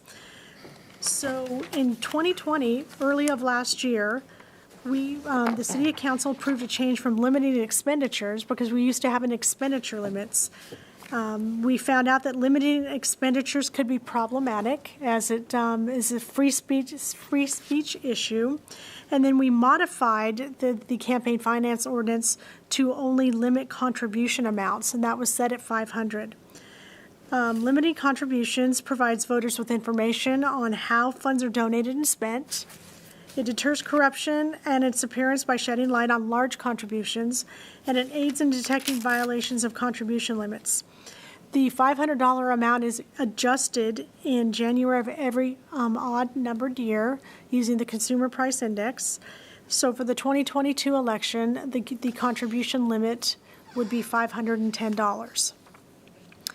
When, in respect to Assembly Bill 571 on contribution limits, the governor did sign AB 571 in 2009 with a delayed effective date of this past year in January. So AB 571 imposes a contribution limit on elective city and county offices and jurisdictions that do not enact an ordinance imposing contribution limits. Right now, we have an ordinance that says our contribution limits will be $510 in 2022. The state contribution limit of $4,900 will by default apply to a city and county candidate when or if a city or county has not already enacted a contribution limit or decides to repeal their current contribution limit. If the City Council repeals the current 510 contribution limit, another amount would need to be adopted, or the contribution provisions of AB 571 would go into effect. Before you have a comparison of contribution limits in different cities. It ranges from $250 all the way to the maximum under AB 571. You see the cities in our local area. Many of them have a $3,000 contribution limits if you look at Auburn, Rockland, Lincoln, and Loomis. In speaking the difference between at-large versus district election contribution units, if you see in the slide, it denotes that in 2018, when we had an at-large election, there were 6 candidates and $170,000 was raised. The total fundraising amount for the 2022 or 2020 district election for all candidates, which were 7 candidates, is $172,944. So the indication that district elections cost less to run for a candidate doesn't hold true as far as Roseville is concerned. So the cost of a district election per candidate is very similar to the most recent at-large elections held in Roseville. There are complaints on a yearly basis about family contribution limits. The language, there are some examples from survey cities. This violation is when a family of 4, the contribution is made from the father, the mother, and then 2 children under the ages of 18. The language that we'd like to propose, and this is a recommendation, is contributions by a husband and wife shall be treated as separate contributions, as they are now, but contributions by children under the age of 18 years old shall be treated as contributions by their parents and attributed 1/2 to each parent of the total amount or a total amount to a single custodial parent. So the options on contribution limits. You can retain the $500 contribution limit adjusted by the Consumer Price Index of $510 for the November 2020 election. You can repeal Roseville's $500 contribution limit and default to the AB 571 limit set at $4,900. You can add language. We recommend you add language regarding family contributions. And then a fourth option that's not denoted here is that you could change the $510 amount to a different amount, and that would be our local contribution. Okay, thank you. I think it's important to note that those amounts are per donor. So like the $4,900 would be $4,900 per donor. So, and $500 per donor. So, okay. Do we want to take council comment on this? Sure. Just a simple question. 571, does that apply to candidates who are members of the Planning Commission as well? It applies to elected, so anybody running for office holder, elected positions, I should say. So when I ran in 2018, I was a planning commissioner. Yes. I was limited to $250 because there is a provision in the code that says, that was prior to us changing the limit to $500. So I think that was the prior campaign contribution limit. Now the campaign contribution limit is 500 based on a 2020 revision Yeah. because of AB 571. And so we had to get ahead of that because of the way AB 571, if you had it in place, then that was, you were kind of grandfathered in, if you will. So I think what you may be referring to is the previous campaign contribution limit. Thank you. And just for absolute clarity, it was a limit of $250 if someone had an active permit or an action before the Planning Commission. So you're talking about gifts No, or contributions? contributions. Well, the way the ordinance was written previously, we had an expenditure ceiling. If Right. you agreed to not exceed that expenditure ceiling, you could collect $500 from any single donor. Okay. If you refused to monitor or abide by the contribution limit, you can only collect $250. Okay. My question was related to 571, so I'll drop it. Okay. Councilmember Alver, do you have thoughts on this or input? I don't have questions. I got my questions answered. I definitely have thoughts. Do you want those now or wait Yep, till I after? think we should just go for it. All right. So I am pretty strong at leaning towards let's stick to the 510 per entity with the consumer price index. I think that's reasonable. We were talking before when we changed the district thing, we're talking about the funds, a $50,000 campaign, which a lot of the winners were kind of around that. Some were over that. But for a district which you can pretty much walk, that's a reasonable amount to raise. We don't have a ceiling, so you can raise even more. But at $500, if that's all you got was $500 contributions, that's 100 people that you've got to get out and reach. And many of these aren't. They're $25, $10, and there's a lot of small things. So you really have to reach out to the community, and you're running a real campaign. If we allow this to go up to the 4,900, you could pull that amount in with 10 people. And so it just looks bad to me in Roseville that instead of earning, raising that money, working really hard, you can get 10, you name them, union, developer, special interest group, people, and you've got a full thing. You don't have to go knock on a single door. And so I really strongly want to stick to the 510. I think that's what Roseville, that brings a lot more transparency, a lot more feeling of comfort that the community elected them. So that's where I'm at. Thank you. So I agree and disagree with Councilman Albert. So 4,900 feels like it's a state level contribution limit, and I agree with him that that's too high. But and this will be a repeated theme, so there are no limits for our school district candidates that I'm aware of. Our fellow cities are at 3,000. I think 2,000 probably is I think we should be on par with the adjoining cities, since we are the biggest city in the county. Thank you. Councilmember Rakucci? I agree with option number one, retaining the $500 contribution. I think it worked well at large in our at-large elections. We're in district elections. We just had one. We're going to continue on, and it just seems like a good number to work, and you still can win an election. And I agree with Councilmember Albert. You're out with the community, and you're getting campaign funds from many different people and different walks of life, and I think it's just a better way to do it.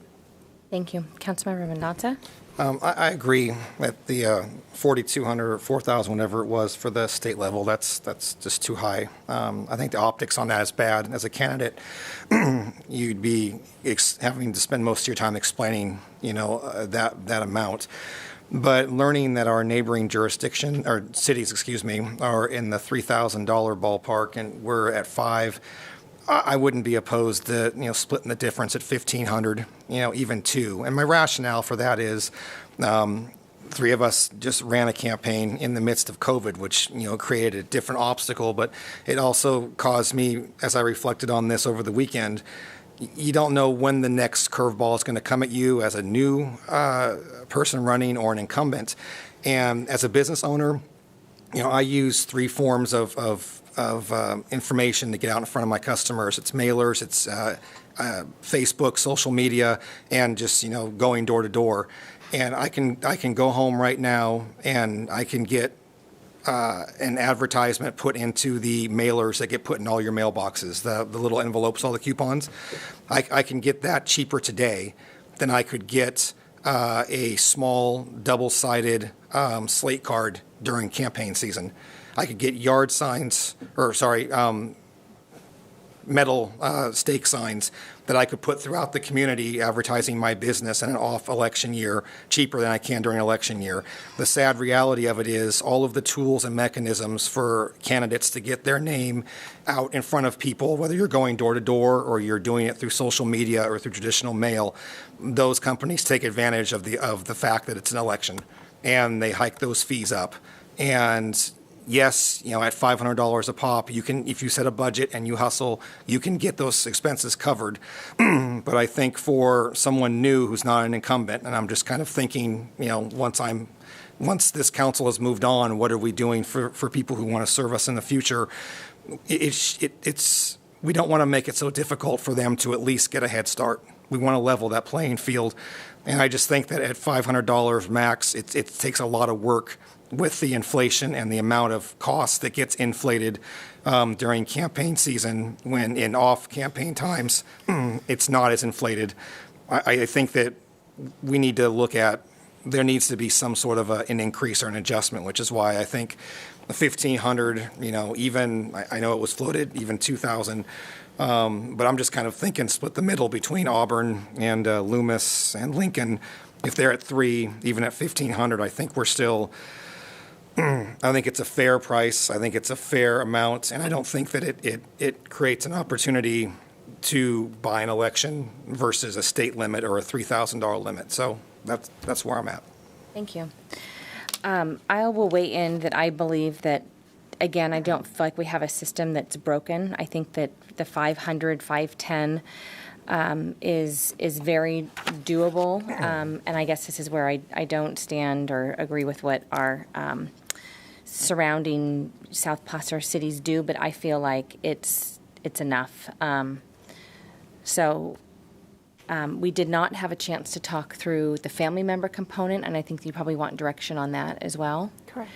And so we'll go back around again, and the recommendation from staff was that treating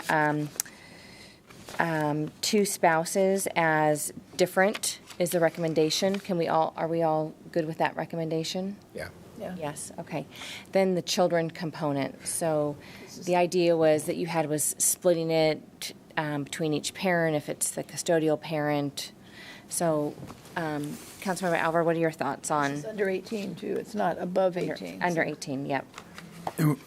This wasn't for the candidate's family. This is for any family, right?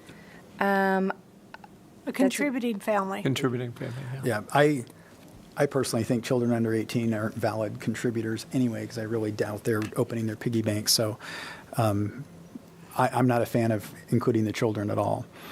But if the most the council does, I'm okay with the wording the way it is. So what do you mean by that, not including kids, so that they... Kids under 18 shouldn't be donating to campaigns. So you say that they can't contribute? That would be my feeling. Okay. But the wording's okay with me, so... Vice Mayor Yeah, Haddishell? no, I'm fine with that. But a thought popped into my head on the previous question that I'll just articulate as quickly as possible. A higher contribution limit, maybe a deterrent to an independent expenditure campaign, which doesn't have any limits, does it? So, I'll just say that. Okay, and on the children, did you say? I'm good with, yeah. I don't know how you verify that they're under 18, but I'll leave that up to you. So does that mean that you're okay with kids I'm contributing? okay with it, yeah. Yeah, okay. Good with kids contributing? Well, they can contribute, I guess, less So half my- of their. Yeah, my question is if children do contribute, it has to go against their parents. Right, half of it goes, right. Very good, okay. Okay. And I think I take the stand that I feel like I don't want to be in the weeds on a family's finances, and where, a 16-year-old kid could be working and having a job and they want to contribute. I just feel like I come from the point of if it's any individual, Right. regardless of the family connection, I think it should be a valid Contribution. I don't want to get into policing or splitting between parents and custodial parents and that sort of thing. I just feel like that gets really messy. That's where I stand, but I think I'm probably alone on that one. No, isn't that what it says? If a child does it, then it takes away from the parents' amount? Well, it said that it would be treated as like half and half, and I just feel like, I think a contribution in this situation is a contribution, and I don't want to get into, well, splitting it and all of that.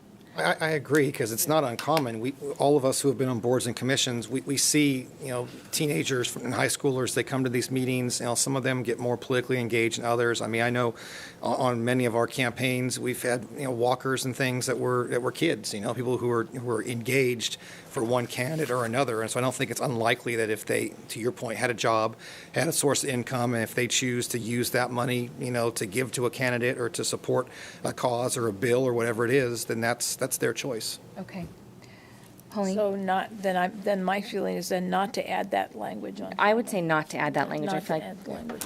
are we Moved me. I agree. agree? Okay. So what you're saying is any child can contribute up to I 500? think any contribution from anybody, I feel like should be okay. I mean, I'll go home and tell my kids they could have contributed, I saved them money, but no. Could have given $50. Yeah, I just in the point, I just don't feel like we should You moved me. police what families do with their money. I know we raised 7 kids, and if I had the money back then, my wife and I and 7 kids, that's $4,500 we could donate to Yeah. a candidate, kind of. Okay, so we're good on that direction. I'll open it up to public comment. You have what you need for that one? Okay. And to remind the public that the comments now should be on contribution limits. Thank you. Okay, is there anyone here tonight that would like to speak to this item? Okay, you want to come forward?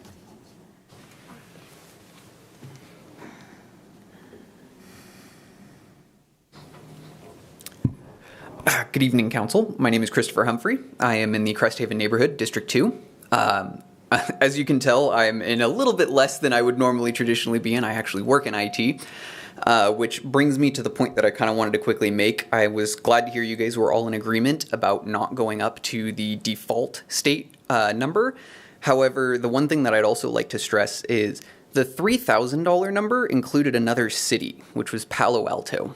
And the only reason I'm bringing Palo Alto up is my fear of big industries moving in that we've seen right now, coming in and buying out all of our votes. I'm just afraid of we've seen Amazon moving in. We have an HP campus up the street that we've commonly been in relation with. I work with them.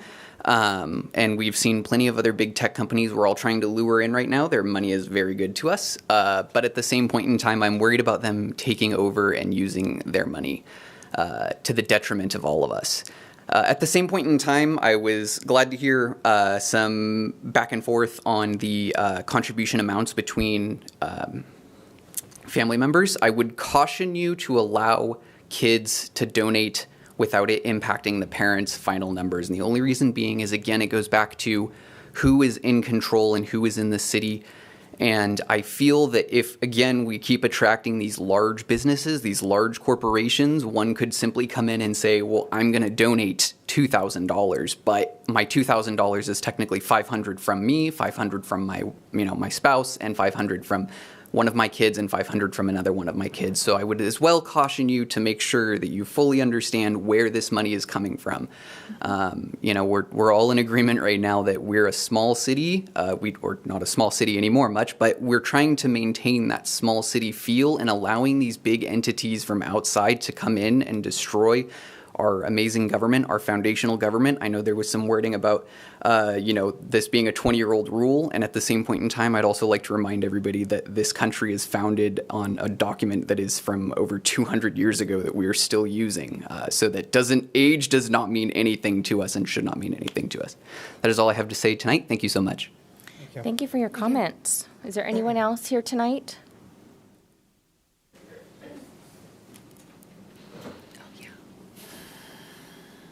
Good evening again, Muriel Moore. I'm a numbers person, so I certainly can count in terms of the number of council members that are already moving towards the $510. So what I say may be mute. However, I like that.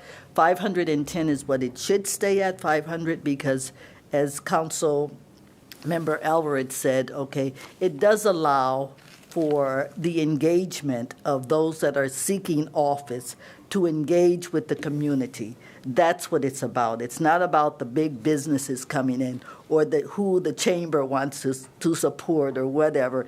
It's about the community. It's about the residents. And that's what they can afford. And it should be, certainly for all residents, children, not an age limit put on it, because they can contribute too. As people did say, they work, they want to contribute. Many of them get out and support our campaigns more so than the adults do. So that it should certainly stay in place for them to also be contributors as one, not an age limit put on it. And the final thing that I wanted to say on that is that if we do all of those things, that then we can make it a viable candidate, unlike a Lincoln, unlike an Auburn, unlike a Brockton, I'll even say, where those council people stay forever because they have a backing. You rotate in and out because you become engaged with the community, and who put you there is the community, based upon your getting out and working for that $510 contribution or whatever. And you come back in and you serve and you become a fixture within Roseville. People know you as you go down the street. It's not getting that $510 10 times, and it's over with. You have to work for that. You have to work for those 100 people that you get to make it, to get to that city council. And then it makes you do a more awesome job because you're not there for the money.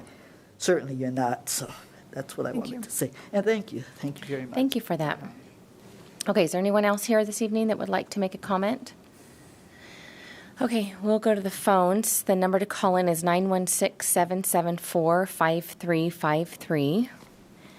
How many calls do we have? We have 4. Okay, you want to send one through?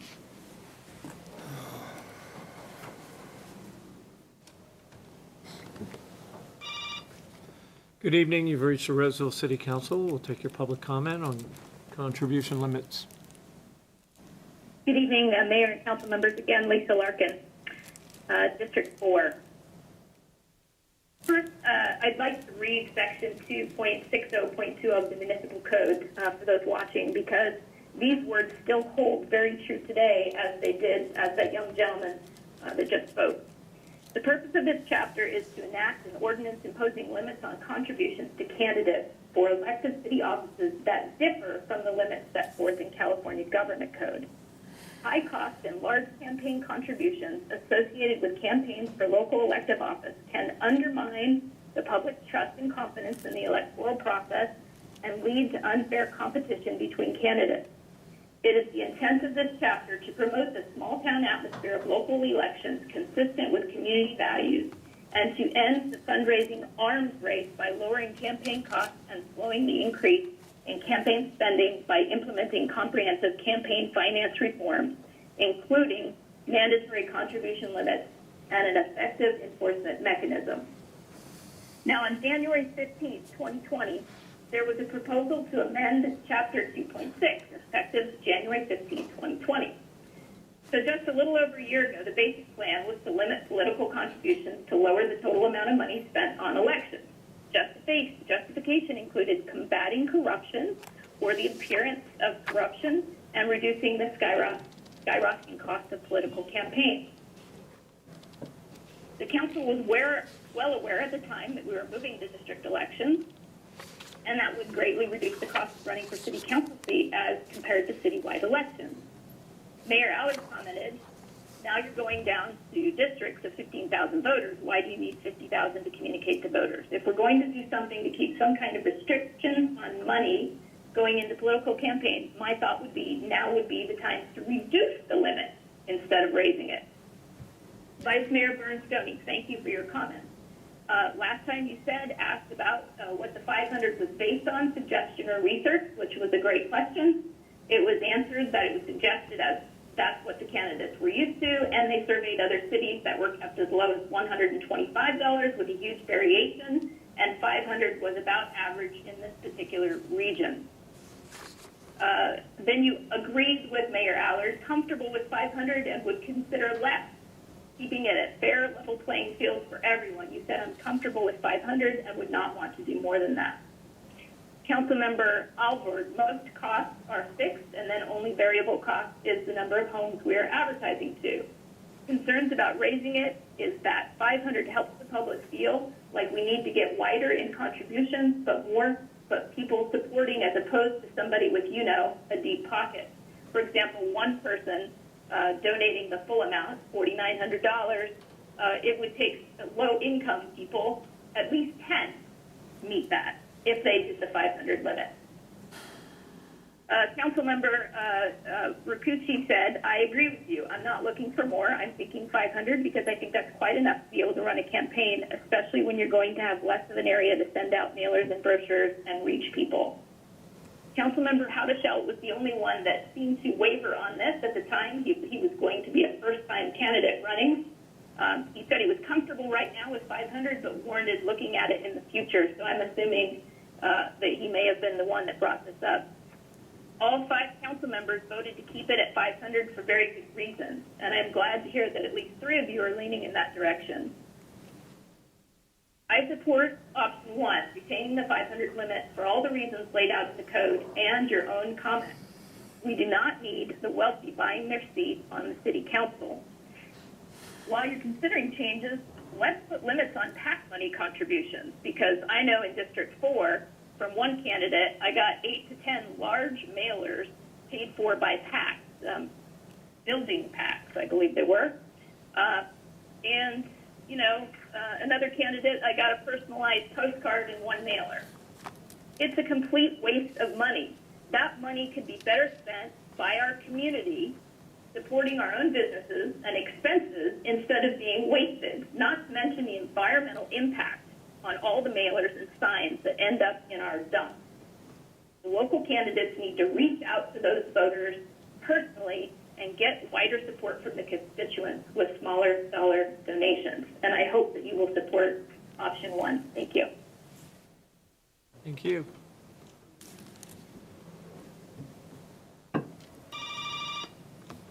Good evening. Welcome to the Roseville City Council. We'll take your comments on the contribution limits. Hi, good evening. Thank you. My name is Zoe Canan, and first I just want to say that I appreciate the opportunity to speak tonight with you and hopefully have you listen to our comments. But I want to say we need to keep our local community local, and that means we need to keep big money out of our politics. This is where we live and breathe, and we don't need our money being wasted and big corporation money coming in. So I'm sorry, I'm having some static in my ear here, but so I would just I would ask that we not allow big corporate money to come into our Roseville, and I, as a private citizen, shouldn't be forced to live with rules or regulations or policies set by what a big corporation wants. So I have that to say first. And then second, I would like to say that it should be a level playing field for all candidates. And I think the $510 limit with the index and increasing as the years go on is a good way to address the cost of producing signage, yard signs, postcards, etc. I think to raise the limit just to pay for more expensive yard signs on the backs of the citizens of Roseville is probably an improper way to look at paying for those expenses. Maybe then we need to go recruit 5 more people in your line of thinking versus increasing the contribution limit. So I'm happy for what I'm hearing so far that you're not going to lean that direction. So I am very much in support of option 1, but I do want to talk about this family contribution thing. If you We're not on that topic right now. We're only on the contribution. Oh, is that right, right? but I mean, Oh, yeah. Sorry. I'm sorry. Part of it, yeah. Go ahead. it would mean that an infant 2 months old could contribute $500. I'm not sure that that's something that we should allow. I'm not sure we should allow a 5-year-old. Maybe we should allow working age students or 16-year-olds and higher that have a driver's license, or something with that limitation. I think is probably the best thing to do. I just keep thinking about, I would love to have all my children so participative in politics that, but I just, at 4 years old, I can't see $500 contribution in their name. I think it should be just the parents. And then the last thing, I just appreciate again that you are listening to the citizens of Roseville, and I firmly support keeping Roseville, and why we all live here, and keep it for the citizens and not big corporate money. Okay? Thanks again for listening. Appreciate it. Have a good evening. Thank you.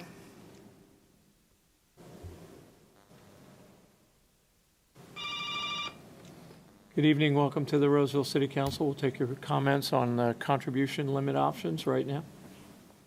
Thank you. My name is Kathleen Crawford, and I live in Sun City, Roseville. I'm not going to belabor the point. I think that you've heard from many members of the public who are all in favor of retaining the $510 limit with the increases as noted. And so I just hope that that is exactly how the vote goes in the long run.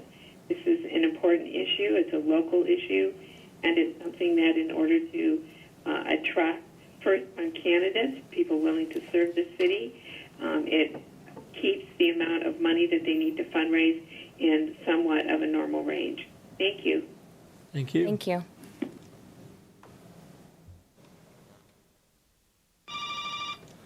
Good evening. Welcome to the Roseville City Council. We'll take your comments now on the contribution limits. Thank you very much. Nicholas Armstrong from District 1.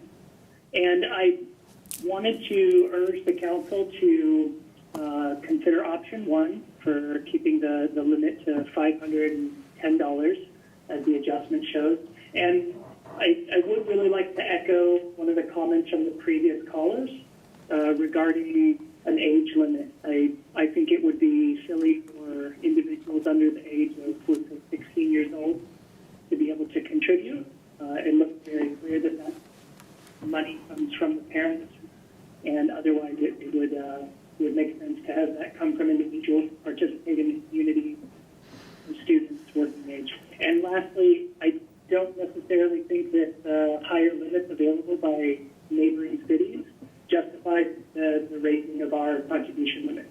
I think keeping it at the current rate makes sense. Thank you very much for your time. Thank you. Thank you. I understand there's 3 more calls.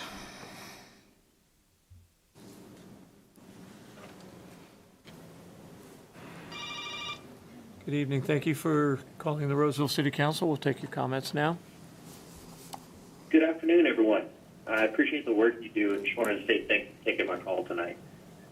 For the record, my name is Jonas Ware, and I firmly believe that the city should retain the $500 contribution limit adjusted by the Consumer Price Index to $510 for the November election.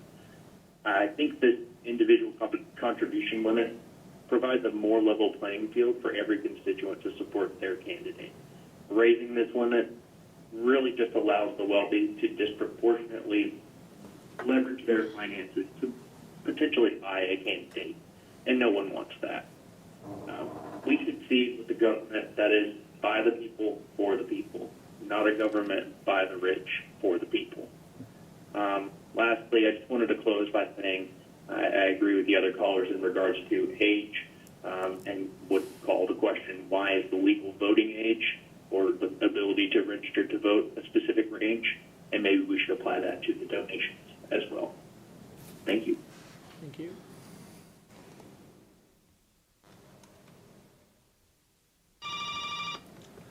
Good evening. You've called the Roseville City Council. We'll take your comment on the contribution limits. Hi, I'm going to keep it short because there's been a lot of comments, but I just want to say I'm in favor of option 1. And your name is? And my name is Marianne Nishimura, and I'm from Roseville. Thank you, Marianne. Okay, bye-bye. Good evening. Welcome to the Roseville City Council. We'll take your comments now. Hello, my name is Susanna Tupper, and I am a resident of Roseville for the last 30 years or so. I just wanted to encourage you to go with option 1 and keep it at the low $510 limit. I think that a comment was made by one of the council members that it takes a lot of work to get those kind of contributions because they're smaller, and I thought it should work. I think that is it's important for you guys to work for those votes and those contributions. So I think that's a good thing, not a bad thing. I would rather see you work to convince 10 people to give you $5,000 rather than one person to give you $5,000. And along those same lines, with the family contributions, if you have a wealthy individual with a larger family donating for each child, that ends up being quite a lot of money. So I have a problem with non-voters donating to campaigns, whether they're non-citizens or whether they're not voting age. So I don't really care for the idea of non-voters contributing financially. They're more than welcome to contribute, knocking on doors and distributing postcards or whatever. But as far as finances go, I think, as someone said, if you have a 5-year-old, I think we all know that a 5-year-old is not contributing money to a campaign as their parents did that. So in essence, the parents are double contributing to each candidate. So I don't like the idea of allowing anyone that's not a voter to contribute. So I hope you continue with option 1. Thank you very much for listening to my comment. Thank you. Good evening. Welcome to Roseville City Council. We'll take your comments on the contribution limits. Thank you. Some tonight may urge the council to allow for bigger campaign donation limits, currently at $500 locally per individual, which should be raised to $4,900 currently allowed by the state of California. There are 3 options that are being considered. If we allow larger contribution amounts, it makes it much easier for wealthy special interest groups to bankroll candidates and easier for incumbents to dominate an election, which makes it harder for new qualified candidates to win. I respectfully urge the council to engage all constituents in Roseville and to maintain the $500, or in this case $510 ceiling limit, which is fair and open and can retain as much engagement by the public as is possible. Thank you to those who are leaning toward maintaining this $500 limit, which I think is very fair and equally important from a visual standpoint and certainly from an effective financial management standpoint as well. Thank you to the council for giving this serious consideration, and I appreciate your time. Thank you. Could we have your name for the record, please? That was Terry. Lufsgaard? No more. Okay.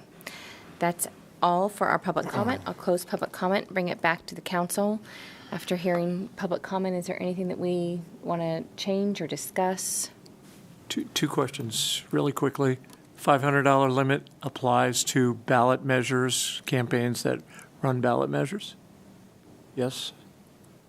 It would, yeah. Okay. If someone comes from the Silicon Valley and decides they want to run for office and they don't want to take any contributions, are there any limits on self-financing?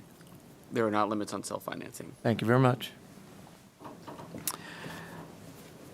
So I was, when you said the 16-year-old, I thought that was actually a good example because I've had 16-year-olds help with my campaigns before, just volunteer. But then it started dawning on me, and listening to the callers, it kind of helped. The average age of a child is not 16. The average age of a child is much, much younger.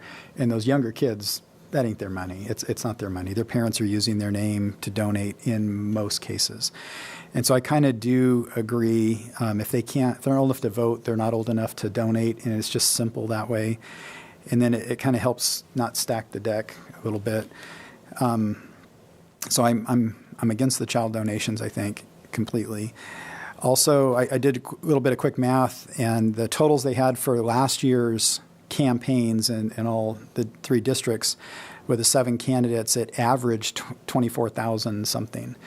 Well, that's a little less than 6 donors at the big amount. That's not a campaign. That's not a community campaign. And so I think it is absolutely important that, and I'm terming out. I don't have a horse in this race. I'm not, up for election again. I will term out. And so when I'm a regular citizen and I'm looking at my council, I want council members that are elected by the community and not bankrolled by, again, a special interest group. And we've all had big supporters before who, reached out to their buddies and stuff. And that's kind of how elections work. But at those high dollar amounts, the community can't compete with that. And it's not fair for our community. And I like the way Roseville does it. I think our neighbors do it wrong. And so I wouldn't use them as a justification. I think we've done a great job in the city electing good people who represent our community. And if any of us can't run a campaign at a level playing field with everybody else, then we don't deserve to be here. So I definitely support the stick at the 510, and I'm not a fan of child donations at all. So are you saying 18 and over, or? Yeah, I'd say 18 and over. Okay. Not you don't have to be a voter, just the age limit, yeah. Got it, okay. Councilmember Cucci, any final thoughts? I'm fine with that. Retain the $500 contribution, $510 with the CPI, and add the language regarding family contributions, but the 18 and older. Okay. Any thoughts? Not knowing how everybody was going to weigh in tonight, I'll just reaffirm my prior comment. I'm good with the 500. I don't think it's a problem, but my comfort level was I would go up to 1,500 if that discussion went there. So however it goes, if we're in between 500 and 1,500, I'm good with that somewhere. And then as far as the child thing, I mean, I agree with my fellow council members about the age, and obviously the callers, 6-year-olds and everything probably aren't going to have the money to contribute. But I wonder if 18, I know we're going with 18 because that's the legal age to vote, but I'm thinking, would 16, I mean, I can go 18 too. Again, I'm looking at ranges here, but I also want to entertain the thought of, I know several 16-year-olds who have jobs, who have a driver's license, who are responsible enough to go through that and do what it takes.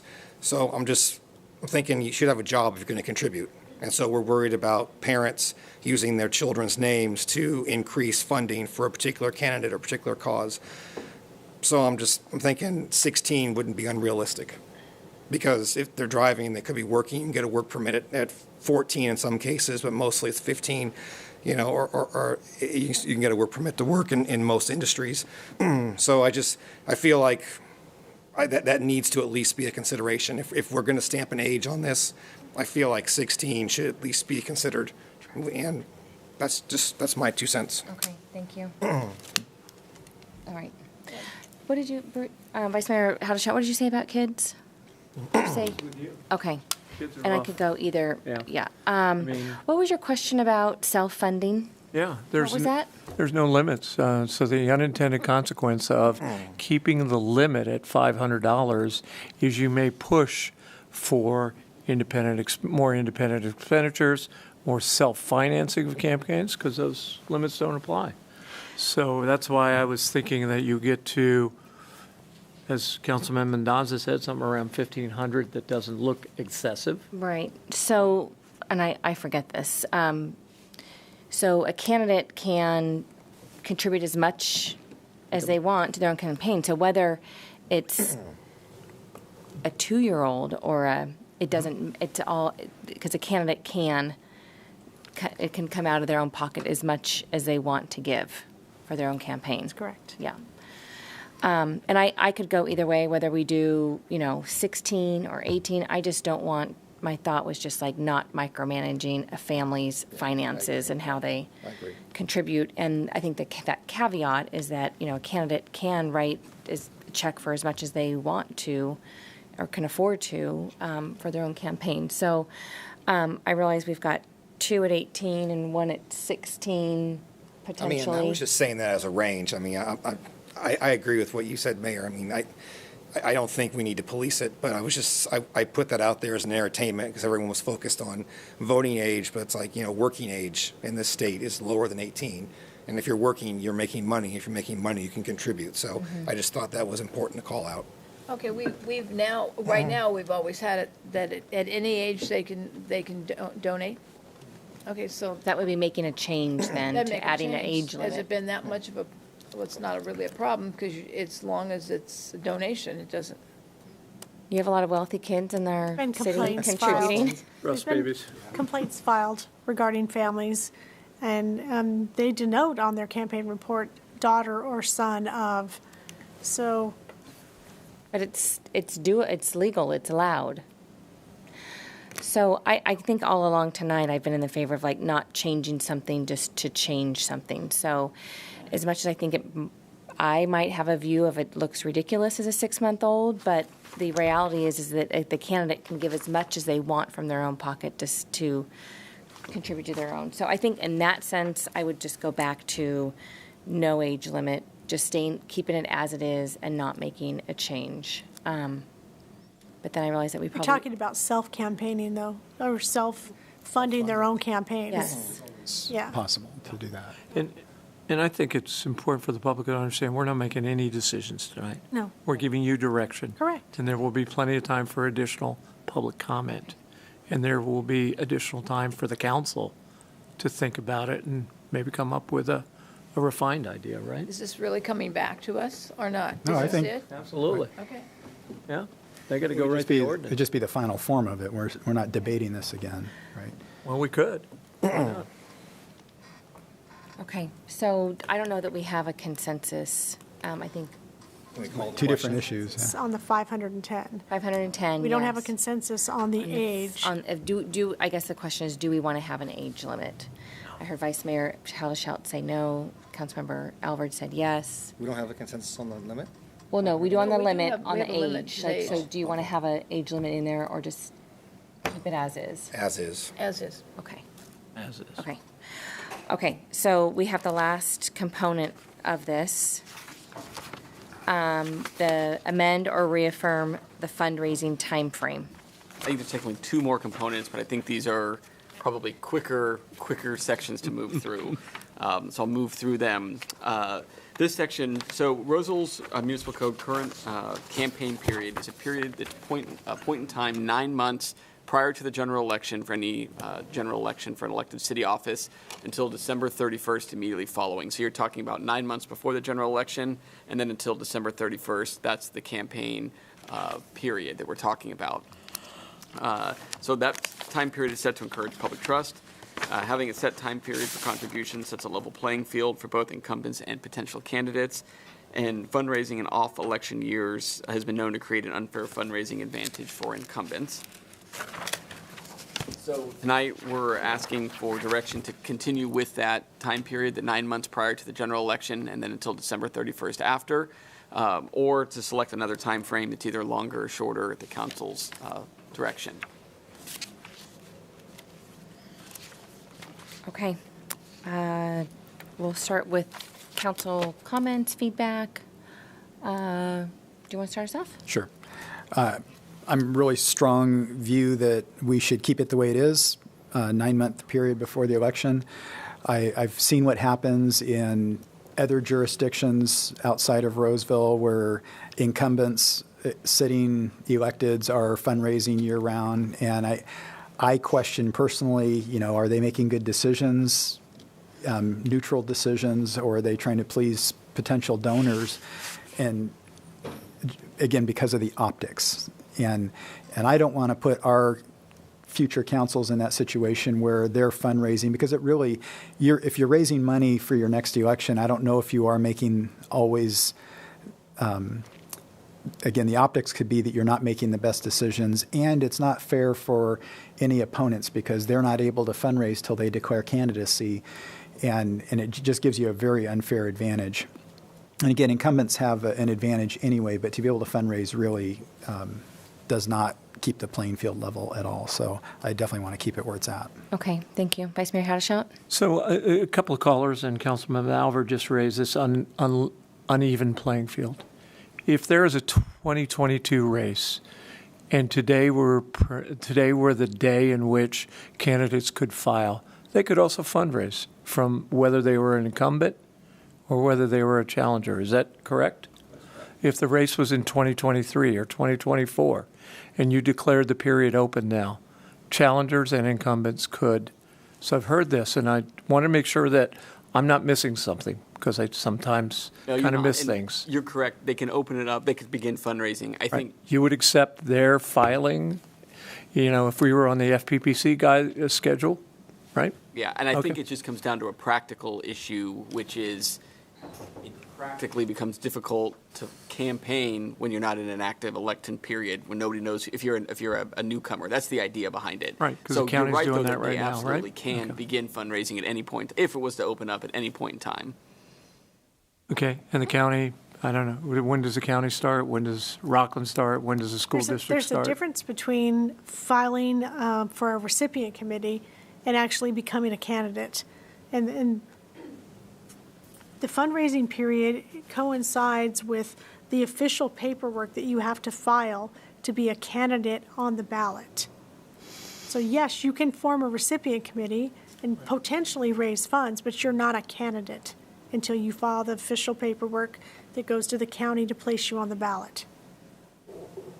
But that's a distinction without a difference, isn't it? I mean, if you're out campaigning and you haven't become officially a candidate, but you filed your recipient committee, you're really essentially a candidate. Whether you're an incumbent or not, I have no right? opinion on that. What's that? I said I have no opinion on that. All right. Councilmember Mendonça? I think 9 months is plenty of time. I have no problem going with option one. Thank you. Yeah, I prefer to reaffirm the fundraising time period of the 9 months prior to the general election. Okay, great. I agree. So I think we've got consensus there. We will open it up to public comment. Is there anyone this evening that would like to address this item that are in the chambers? We'll take public comment. I'm assuming we have some. Okay, how many calls do we have? One so far. All right, the number to call in, 916-774-5353. We'll start off with the first call. 9 months goes quick. Yeah. It's almost August. Good evening. Welcome to the Roseville City Council. We'll take your comment. Good evening, Elisa Larkin again. I am glad to hear that you all are leaning towards the 9-month period, option one. I support option one as a member of the public. I believe that this prevents an advantage for the incumbents from fundraising year-round between elections, while a challenger can only fundraise after they begin a campaign, which was clearly just stated. Also, we as the public, we already get slammed with emails, phone calls, texting, you name it. 9 months is enough for us to hear candidates wanting money. And number two, I would just like to make a comment to Councilmember Hadashot that we are talking about what Roseville residents want, not what Lincoln, Rockland, or any other city wants. We are talking about what the public here in Roseville wants, and I just wanted to make that statement. Thank you. Okay, we've got some more on deck. You can send them through. Good evening. You've reached the Roseville City Council. We'll take your comment. Hi, this is Sophia. I want to thank you and say that I echo your thoughts on the 9-month time period for the campaigning duration. I think it makes it fair and equal for all parties involved. So thank you for listening, and I appreciate your time. Thank you. Thank you.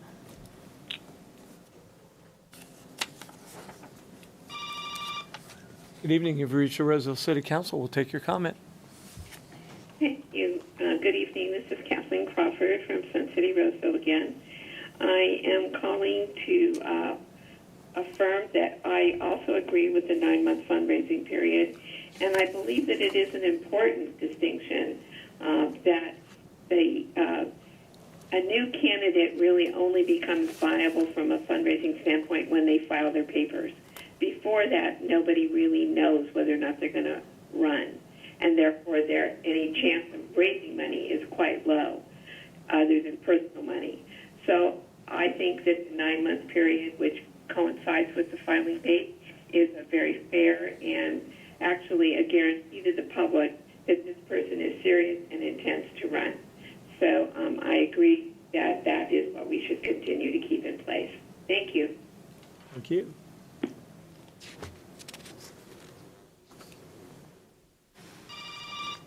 Good evening. You've reached the Roseville City Council. We'll take your public comment now. Hi there, Nicholas Armstrong, District 1 again. I similarly agree with other callers, and I appreciate the leaning towards option 1. As another caller mentioned, 9 months is plenty of time in between other campaigns to have the advertisements and such. And as a possible candidate in the future, it would be one thing to choose to enter a campaign late and lose opportunity, but it would be unfortunate to enter and have incumbents, with the opportunity to campaign prior to that period of time. So anyway, level playing field, and appreciate your time. Thank you. Thank you. Thank you.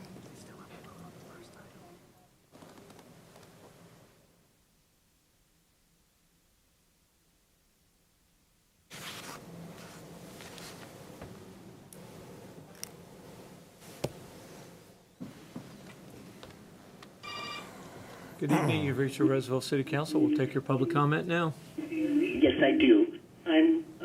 This is Perry Lutzgard again. I am calling because I too agree with all of the other council members, and certainly the callers indicating that 9 months is quite sufficient for fundraising efforts, and I hope that you all can concur that that's appropriate and certainly to the benefit of both our community, which is the one that's the most important to be dealt with, and not outlying in other communities. Thank you so much for giving this serious consideration. Please retain that 9-month window, and I appreciate your time. Thank you. Thank you. That's it. Okay, that's it. We will. I will close public comment and bring it back to the council. Is there any other further discussion? Are we good with what we talked about? Okay. Or direction. Okay. I think the donor community is going to like this. So. Yeah. So in the interest of time, we're going to go ahead and make the presentation on the last 2 items. So the first is office holder accounts. So the current language in the municipal code states that any candidate or control committee may retain campaign funds in the amount not to exceed $5,000.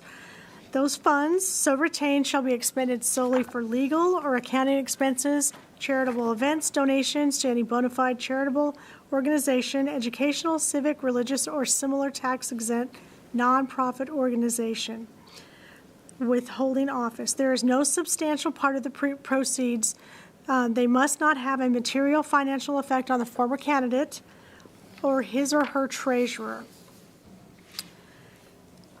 The office holder or candidate is not allowed to accept contributions to replenish their account authorized. At no time shall the account exceed $5,000. So you raise these funds during your campaign period, and you can retain up to $5,000 of those funds, but you cannot replenish that fund outside of the campaign period.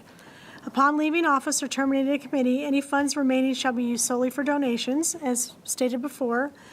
And the question that's been raised is $5,000 an adequate amount to cover the expenses of a council member who attends many civic events and pays costs for accounting purposes over their 4-year term of office? So options for consideration for an office holder account. You can advise or reaffirm that $5,000 is the amount allowed in an office holder account. You can select another amount allowed in an office holder account, or you can repeal the office holder account language. Electronic filing of campaign reports. Government Code, Section 84615, authorizes local jurisdictions to require the filing of campaign statements solely in an electric form. The City of Roseville does have an electric filing system.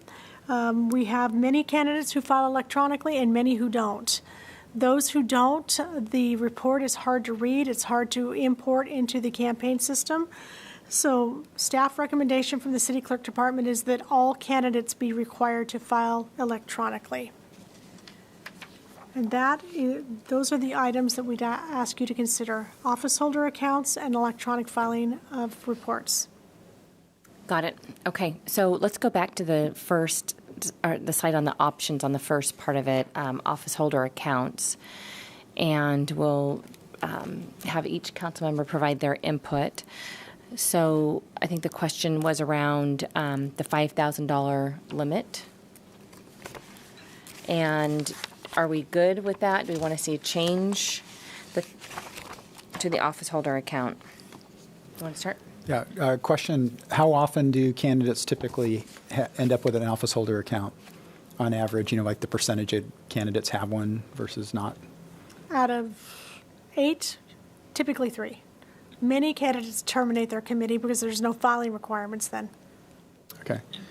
I know twice I've have an office holder account. I have a small one now, and it's nice. It helps with some nonprofit events because we do get invited to a lot of things. However, I think most of the elected officials don't have one, and they're just fine. I mean, we do get gifted some tickets at things that we report. And again, if we're truly going to charity events, it's charity, so we donate a lot of times as well. And I personally think that $5,000 is more than adequate. If we start letting it get too high, it allows the incumbent to roll it over. You could actually use it in your next campaign, and correct. No, and I think time. And I think that's a little bit of, uneven playing field, and again, the optics start looking bad. But I think 5,000 is adequate, and most people don't use or need it. So. And just while we're at it, because I think it'll probably be pretty simple just to pull us at one point, are you okay with electronic filing? Moving only to electronic filing? And I am, but I'm a little worried if we've done electronic filing, but for somebody that doesn't, I don't know. I'm not familiar. I mean, if they came in like a report, could you help them put it in electronically? Like if they don't know how, I would just hate for somebody to not be able to do it. So your staff can assist them in doing it? Yes, we have the capability to do that. Okay, I'm good with electronic filing. I know it's definitely nice for the public to be able to get in and see stuff consistently. Okay. Vice Mayor Hadashout? Yeah, electronic filing is great. I'll start in reverse order. $5,000 is a 20-year-old amount. It's actually probably, this may sound counterintuitive. I think I agree with Councilman Albert on this because I have an office holder account. I use it for nonprofits, and so that somebody doesn't have to buy me a ticket, and so then I'm not not beholden to them. I'm making the decision on which events I go to with that money that is there. So it's actually a good government thing for the amount to be higher, in my opinion, because it eliminates the gifting and the solicitation of sit at my table.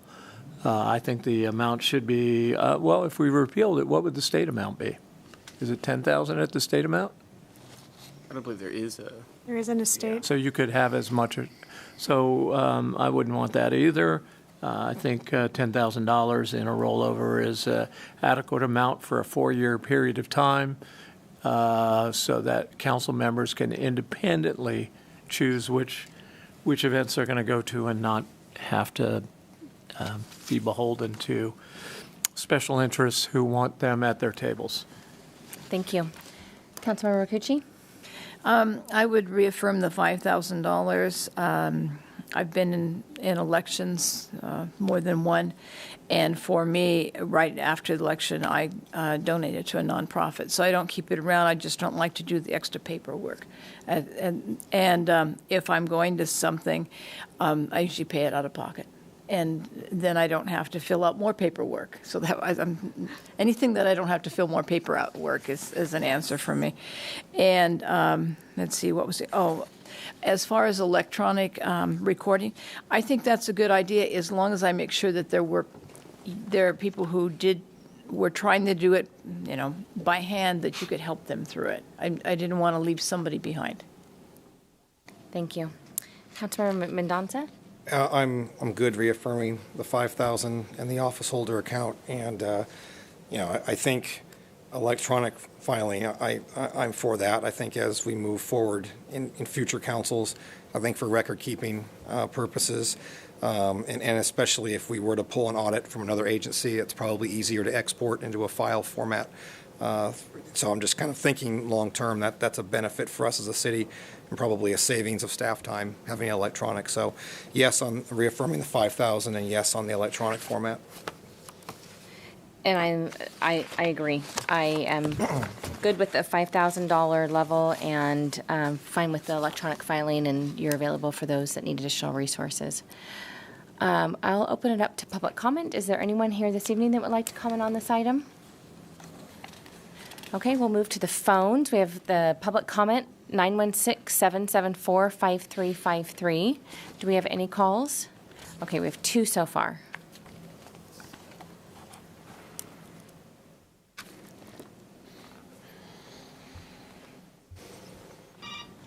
Good evening. Welcome to the Roseville City Council. We'll take your comments. Thank you, Mayor, council members. Again, Lisa Larkin, Roseville, District 4.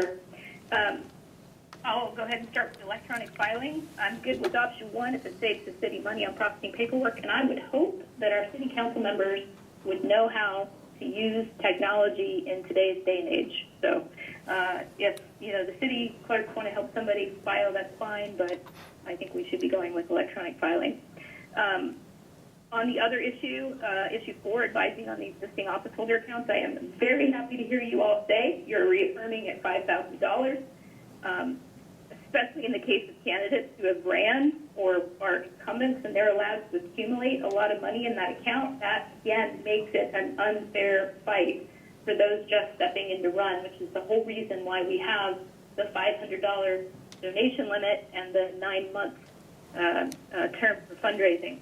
So I'm happy to hear that about the $5,000. And I'd also like to make another comment that just because you're paying for tickets to go to fundraisers, nonprofit fundraisers out of that account doesn't mean that you're not beholden, because you are able to pick which ones you go to.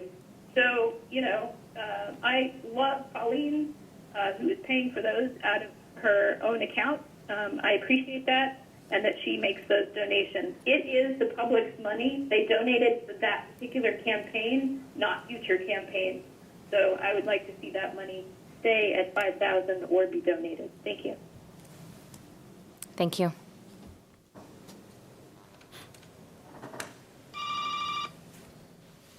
Good evening. Welcome to the Roseville City Council. We'll take your comments on the item before us.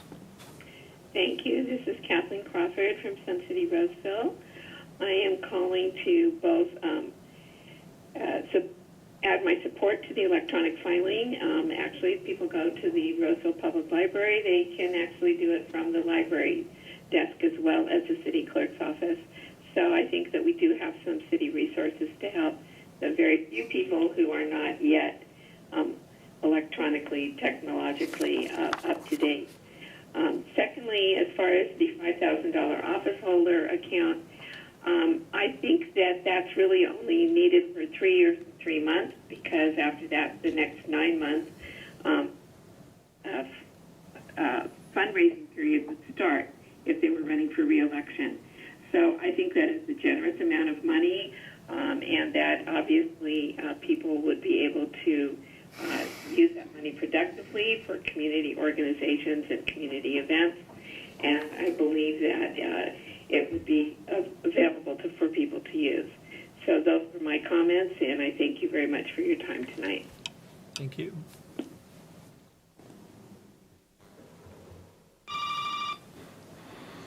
Good evening. Welcome to the Roseville City Council. We'll take your public comment now. Hi there, Nick Armstrong, District 1 again. I just want to put in more support for the direction the council's moving for both electronic documents and option one. Thank you very much. Have a great evening. Thank you.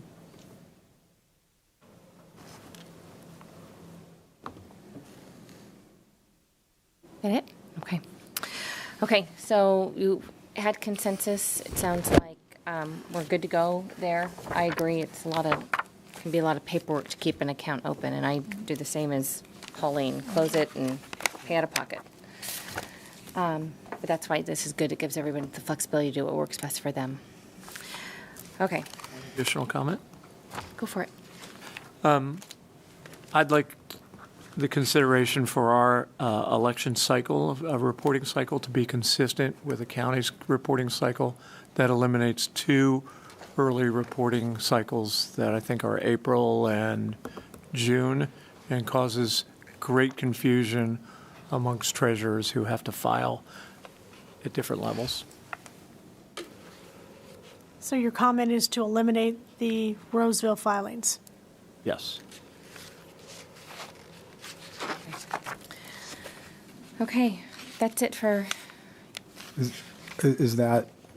I don't know what that means. Is that a follow-up item? I don't know what that, I don't even know, you know. So Roseville has 2 additional reports early on, which is really helpful for What do you see? all the candidates to see who's donating before. Otherwise, you don't find out till July. And so that's really important in Roseville, the way we do our election cycles. Are we asking for someone, the staff, to bring that back, or are we? I'm asking if the council. Proposing we get rid of it. I'm not in favor of that. So I mean, we're all out our opinions. I'm just not sure how this process goes, but It's not a question that we're. And is that something that we would need to take action on, and is that not on our agenda or with our Well, it's purview under to do electronic tonight? reporting. I asked that earlier if it was under electronic reporting, and I was told it was. So So it that's would something we could be do. in that window of, okay, you're filing electronically, but now your schedule is consistent with the FPPC schedule for every election, which is what the county follows. And so we have a separate process. We have a separate early process for filing, and I'm proposing that we get rid of that. Follow the FPPC and the county campaign. Maybe could you come back with just pros and cons of both ways? My recommendation is that we come back, we finalize what we've decided about enforcement, and we can also bring up this item. Sounds good. Comfortable with that? Okay, thank you. I'd like to propose that we take a break. We take a very short, like less than 5-minute break, but we'll take a recess and come back in just a few moments. Okay. Okay, we'll tackle the last item.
Last, it's staff update. Oh, I'm sorry, okay. We have one item before. Okay, we are back. I want to thank our clerk, Sonia, and Joe Speaker. Thank you for walking us through those last items. We'll move on to item 8.2, Emergency Rental Assistant Contract Amendment and Budget Adjustment.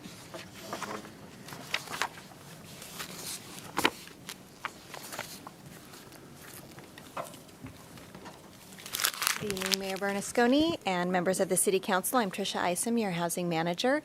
And tonight I have with me Susanna Krell, and we are going to be giving you two quick updates on some programs that the City of Roseville is running that will help decrease homelessness in the city. So, Suzanne, take it away. Thank you. Good evening, Mayor Bernasconi and members of the City Council. I'm Susanna Krell, housing analyst in the Economic Development Department. Tonight, I'm going to be presenting on an amendment to the Emergency Rental Assistance Program. We have a contract amendment between the Placer County and City of Roseville. In January of this year, the U.S. Treasury Department established the Emergency Rental Assistance, or ERA, program, which made available $25 billion to assist renter households unable to pay rent and utilities due to COVID-19 pandemic, with up to 15 months of rent and utilities. Placer County received $11.8 million, and in March, they partnered with the city to administer $5.1 million. Applicant referrals were accepted through April 30th, and the first payments were made May 21st. In May, Placer County received an additional $3.7 million. These new funds allowed for an additional 3 months of assistance for a total of 18 months. Roseville will receive an additional $1.78 million in ERA 2 funds. Although applications are no longer being accepted, those who previously applied and received assistance may be eligible to reapply for additional rent and utility help. Those who did not apply to Placer County's ERA program can apply for the state of California's rental assistance program. They can do so by visiting housing.ca.gov.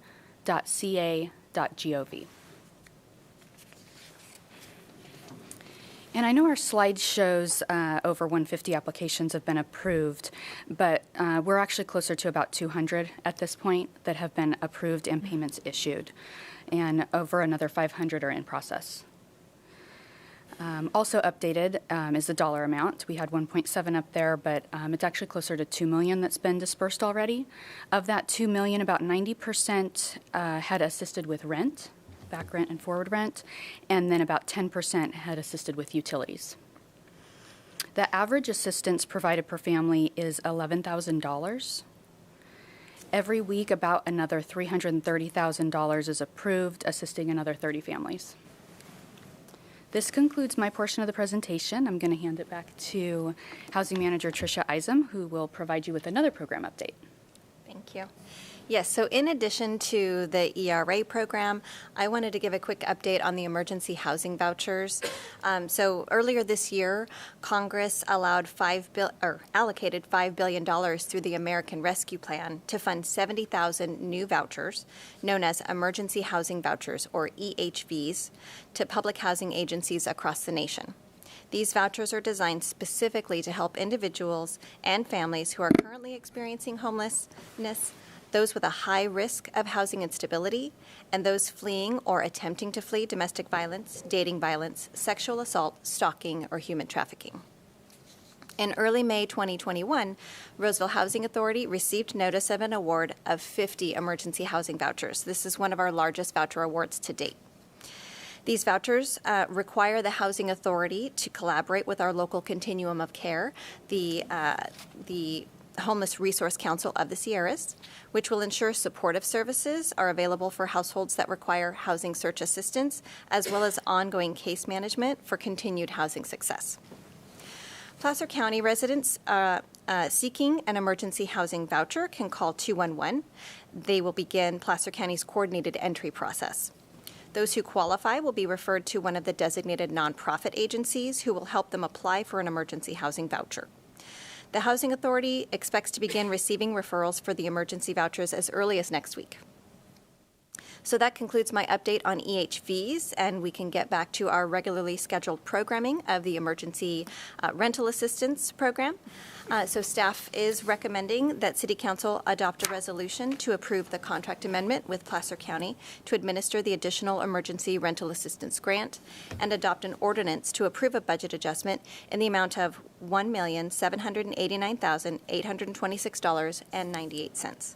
This concludes our presentation, and Suzanne and I can answer any questions you might have. Thank you. Do any council members have any questions regarding the presentation? No, thank you. Councilmember Alvord? Yeah, I wanted to ask on the ERA, it runs out at the end of this year. Are there any projections about what might happen in our community with the rental market, homelessness? Are we expecting a significant, increase in homelessness or anything when this runs out?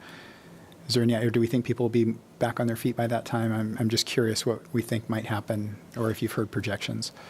I haven't personally heard of any projections, but the good news is that once the ERA money does run out, or once we've expended all of it, the city does have extra funding on an annual basis. We still contribute to our homeless prevention and rapid rehousing program, which does exactly what the ERA program does, as well as, there's another program and it just flew out of my head.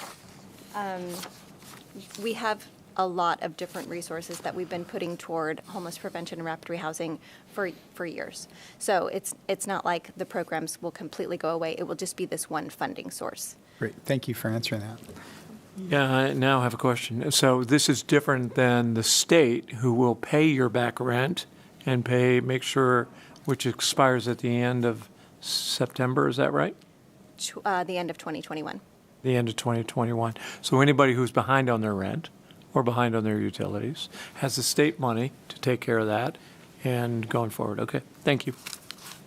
Okay, we'll open it up to public comment. Is there anyone in the audience tonight who would like to make a comment? Well, I don't see anybody. We will open it up to phone calls. Number to call in is 916-774-5353. No, okay, we don't have any phone calls tonight, so we'll take it back to the council to see if there are any additional questions or deliberations before we take a motion. To adopt resolution number 21-337, approving a contract amendment by and between Placer County Department of Health and Human Services and the City of Roseville, and authorizing the city manager to execute it on behalf of the City of Roseville, and to adopt ordinance number 6384, the City of Roseville authorizing certain amendments to the fiscal year 2021-22 budget and declaring this ordinance to be immediately effective as an appropriation measure. May I have a motion? So moved. Second. Vice Mayor Haddashelt. Yes. Councilmember Alvord. Yes. Councilmember Rakucci. Yes. Councilmember Mendoza. Yes. And Mayor Bernasconi. Yes, thank you. Thank you both very much. Thank you. Okay, that's it for our action items. We have item 9.1, which is just an information, an IT department update. Good evening, Say. Good evening. I will try to make this short. Good evening, everyone, Mayor and Council Member. My name is Hong Se. I'm the Chief Information Officer. With me tonight here are my senior IT leadership team, Angela Bell and Mike Seiner, and in the audience is Art Varklin as well. And we're here to present to the Council tonight is the state of IT updates. And with that, we'll kick off to the topics of presentation tonight will be the technology visions, IT numbers at a glance, and also the technology plan, which is right in front of you, and also the budget breakdowns, a quick run through of the cybersecurity updates from last year, and also ending with challenges and looking ahead. With that, I'll hand over to Angela. Thank you, Sai. When we developed our Vision 2020 2 years ago, we wanted to make sure it aligned with City Council and City Manager's goals. We're now in our final year, and I'd say that it has served us well. It's really helped pave the direction for our department, focusing on building a dynamic workforce, which is the people side of our business, enhancing city processes. Great example of that is our CRM project that's currently underway, and then transforming our city through innovative technologies. These combined have really helped us become a high-performing organization and successful smart city. Last year, we had several achievements and accomplishments that was driven by this vision. So we had $238 million in technology infrastructure revenue and $118 million for technology that was maintained. 18.5 million emails were processed. 6 million of those were blocked and marked as spam, so kudos to our security team.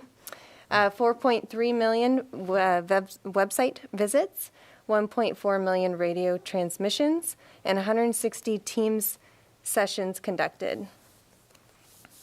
With 50 IT team members, we've supported 60 facilities with network computing and fiber optics connectivity as well. These stats are pretty shocking when you take a step back and you think about everything that we've been supporting this last year, especially in the midst of a pandemic. I'd like to share a few of our major accomplishments this past year. We were the winner of the 2020 Digital Cities Award, Survey Award, and also received an award for the MESAC Excellence. We enhanced our citywide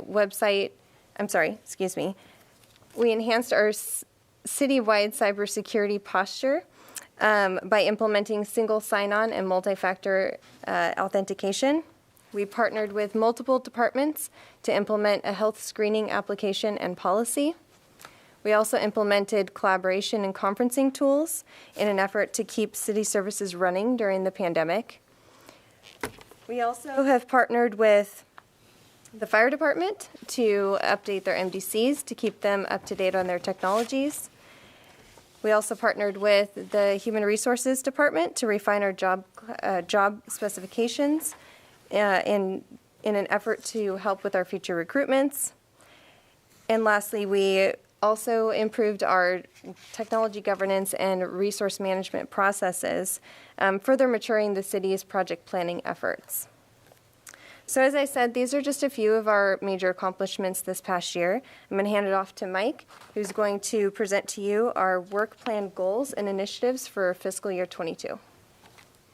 Thank you. Every year we develop an annual work plan that aligns with the city's technology strategy and vision. The annual plan is a tactical plan that helps guide us throughout the year. One of the most important focus areas in this year's plan is to build a dynamic workforce. In fiscal year 22, we will improve work-life balance through resource planning efforts, expand IT staff and business partner skill sets through training and job shadowing, increase department morale through team building events, employee recognition and appreciation. Another focus area is enhancing city processes. In alignment with this focus area in fiscal year 22, we will increase transparency and awareness through internal and external communications, enhance technology project delivery by providing resources and tools through the IT PMO, Project Management Office, and refine IT services through our quarterly service review meetings with our partners and customers. The last focus area is transform our city through innovation. To achieve this goal, we'll work this fiscal year to increase organizational performance through business continuity and disaster recovery planning. We'll increase our cybersecurity posture through education and training, and modernize our technology infrastructure for sustainable performance and reliability. Okay, so the next slide is a snapshot of our budget and resource forecast for fiscal year 22. This is for all technology projects in 22, including IT projects, city department projects, and it includes all the resources as well as external vendor resources. In previous years, we're proud to report that 60% of our projects were completed on time and within budget, and we will continue to work this year to achieve that number or better. And you might notice that 20% of the projects are long-term, multi-year efforts. So this is a little snapshot of our ISF budget. We're an internal service fund, and it just shows that our budget's broken down by projects and services. We have about 35% dedicated to citywide projects and about 65% for service and maintenance. I think it lists also the funds that feed into our ISF. All right, we'll transition back to our CIO Thank to you, Mike. discuss cybersecurity. Thank you, Mike and Angela. And stepping out of the comfort zones of looking at ITISF, how we run like a business. And let's talk a little bit about the number one risk that face all the organization today, which is cybersecurity. As you can see from the chart out here, the bad news are at the end of our fiscal year, the city experiencing a total of approximately 165 million infiltration attack, with an average of about 670 malicious emails per month to 580,000 spam email per month. That's why it's critical for cybersecurity trainings and education to be enforced in the city out there. That's an average of 315 infiltration attempts per minute, versus 12 infiltration attempts per minute last year. The good news is that we have 0 cybersecurity breaches out there, and that's to protect all our traffic permittings, utility system, billings, and general government softwares and applications. With cyber risks, and we're also armed with the city visions of becoming a smarter city, it comes with many challenges. As we explained to you before, our desired outcome is continue to focus on mitigating the risks on cybersecurity breaches and business continuity planning and seeking for more funding from legislation's changes. Second is to drive value through innovations of technologies and new skill sets acquisition for our team member. And third is to create efficiency, eliminate downtime, increase system uptimes and availability, and improve our IT recruitments. Our focus is continue to be on people, process, and performance as explained by Mike and Angela. Last slide is looking forward. Year 2020 is definitely a year of consistency, like I'd explained in our last presentation last year. But year 2021 is our year of agility, workforce inclusiveness, digital diversity, equity, and as well as cyber accessibility. Both 2020 and 21 combined is definitely an unforgettable and transformational year for all of us that how we do business. Yes, we are a smarter and a high-performing city, as you can see from all the surveys that was conducted. We have to learn a few things as well along the way, especially with all the rollout of the cyber city programs, technology programs, innovations, and all that. We have to diversify our service portfolio. We have to balance and readjust to ever-changing world on how pandemic has changed our way of doing business. As Angela mentions, COVID-19 has shown how agile and also how dynamic we are as a city, but also how we partner in our departmental partnership as well too. As your CIO and as your team here, and I feel that our role as a strategic leader is more important today than ever, focusing on collaborative partnership and also investing in our team member with the right skill sets so that we can deliver cost-effective solution to support citywide operation and to provide excellent services to our community. I could not be more proud of our team, and I want to thank for all the partnership for all of the departments, and also for this opportunity to present to you tonight, and for your continued leadership, partnership, and support from the City Council as well as the City Manager. And with that, we conclude the presentation for the state of IT for tonight, and happy to answer any question. But I just want to say that we have a little bit of bittersweet experience of seeing 401 Oak Street being tear down because IT has been a home in there for 30 years before we move into the new buildings. Thank you all. Okay. Thank you guys very much. Does my fellow council members have any questions of the IT team? Okay. I've been down there when it rained, so I don't know if that's such a... The bottom of that building was pretty bad in the rain.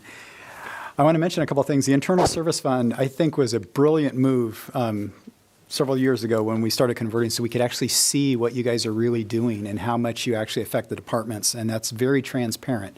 And I love it that we're able to see how much IT is actually serving our whole community. And I really like the infiltration number attempts and stuff. That's always exciting to watch and how we're stopping it so far. Don't want to put a big target on our back out there, but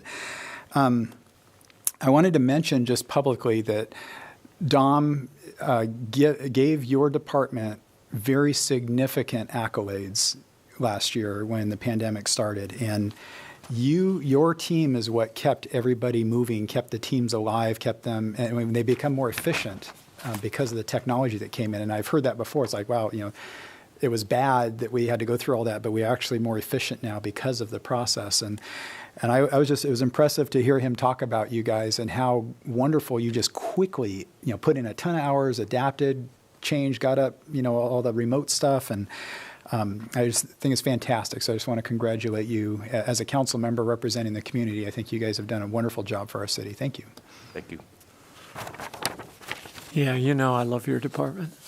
I mean, I love that last slide. And that's terrific. And I think you partner with all the departments and you build things like somebody reached out to me yesterday and said, the creek's drying up behind my house. And I was like, of course, it's a drought, right? But I know that what I discovered in the process was this new, for me anyway, maybe it's been around for a month and I just discovered it, a GIS app that shows where all the infrastructure projects are. So I figured you and Development Services kind of collaborated and built all those cool tools, right? So. And Public Works as well, too. Works. Yeah. Sorry, Jason. Yeah, but I mean, this GIS stuff and the technology and the data portals that we have right now are just fascinating, right? So thank you. Councilmember Mendonça? Looking at all the cyber attacks that you have blocked on an hourly and daily basis, I think it's now I understand why I haven't received that email from that Nigerian prince who owes me money.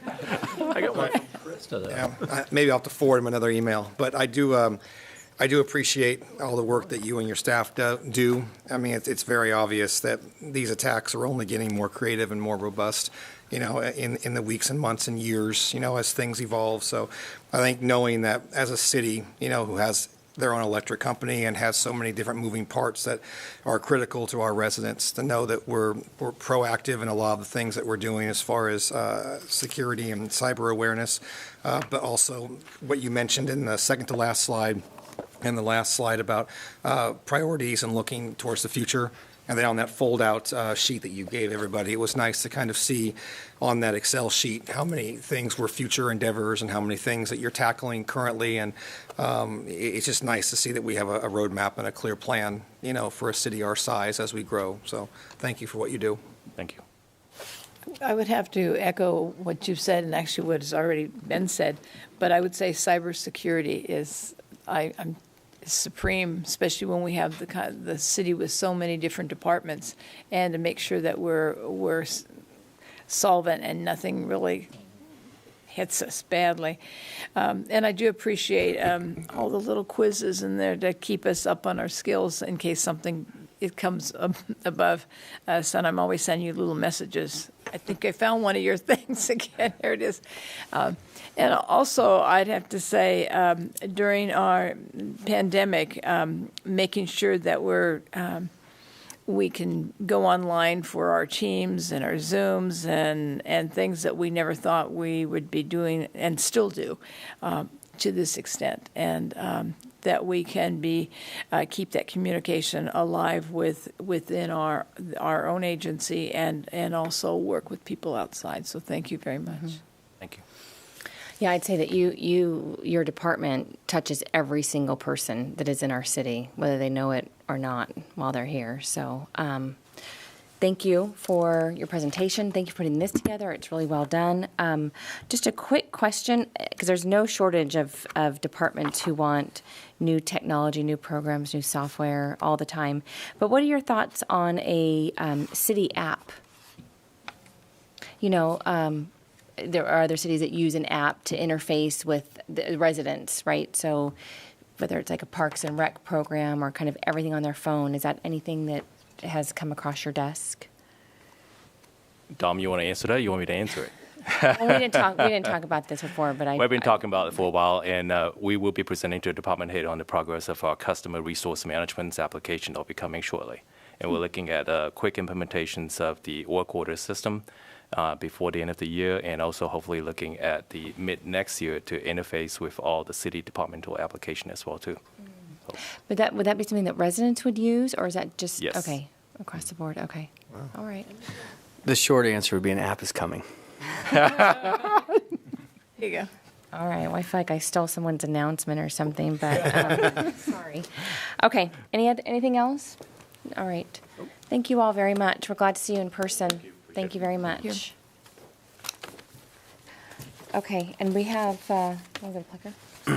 Yeah, one report tonight. I apologize. I know it's been a long night, but with everything going on at the state level with the drought intensifying, I would like to invite Rich Plecker, our Environmental Utilities Director, up just to talk a little bit about what's happening at the state and give us an update. So, without further ado, here's Mr. Rich Plecker. Oh, well, thank you. I'll try to be brief. Good evening, Mayor Bernasconi and council members. I wanted to kind of bring you up to speed with where we're at with the drought. So there's been a lot of activity this last year. We've kind of came back together again starting in mid-June.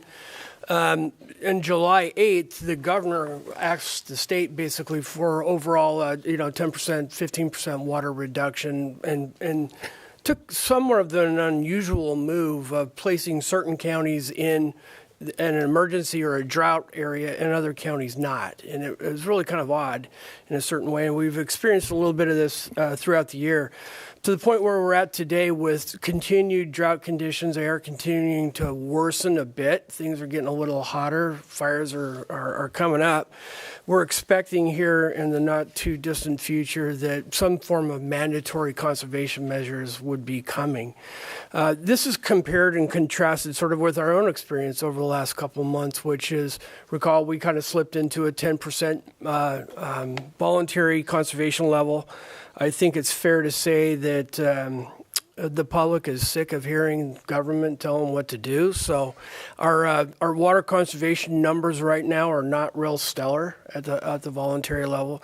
But I think we're going to be okay from the standpoint of making it through this year. The big worry is about next year. If it doesn't rain this winter, if Folsom doesn't refill, that's our major worry that we're sort of up against right now. I looked at pages and pages worth of scenario planning from my team that are looking at combinations of improvements, water conservation levels, things that we can do as it relates to next year. And I'll tell you, it's kind of tight. So at this point, we're recommending that we start moving towards a more stage 2 conservation level, which is somewhere in between what's been asked for and what we think it's going to be. The ask right now has been 15%. Our stage 2 is actually 20% mandatory.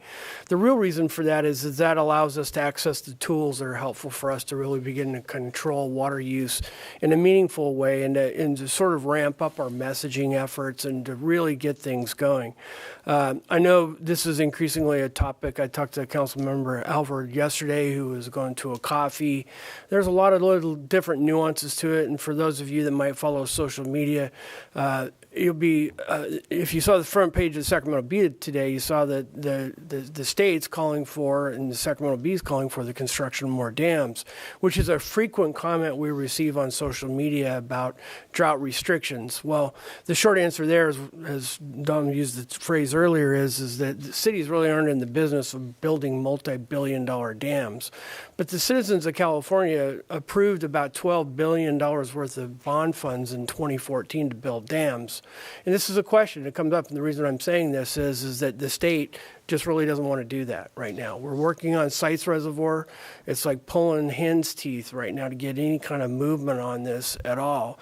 And it's probably one of the best projects that's been around for decades. So there's a clear need to do this. I think publicly we certainly acknowledge that the population in California has doubled, yet the infrastructure to serve those people hasn't doubled, and the weather is changing a bit. So anyways, a little bit of an update. I wanted to kind of get that out there a little bit. You will see our messaging increasing, ramping up.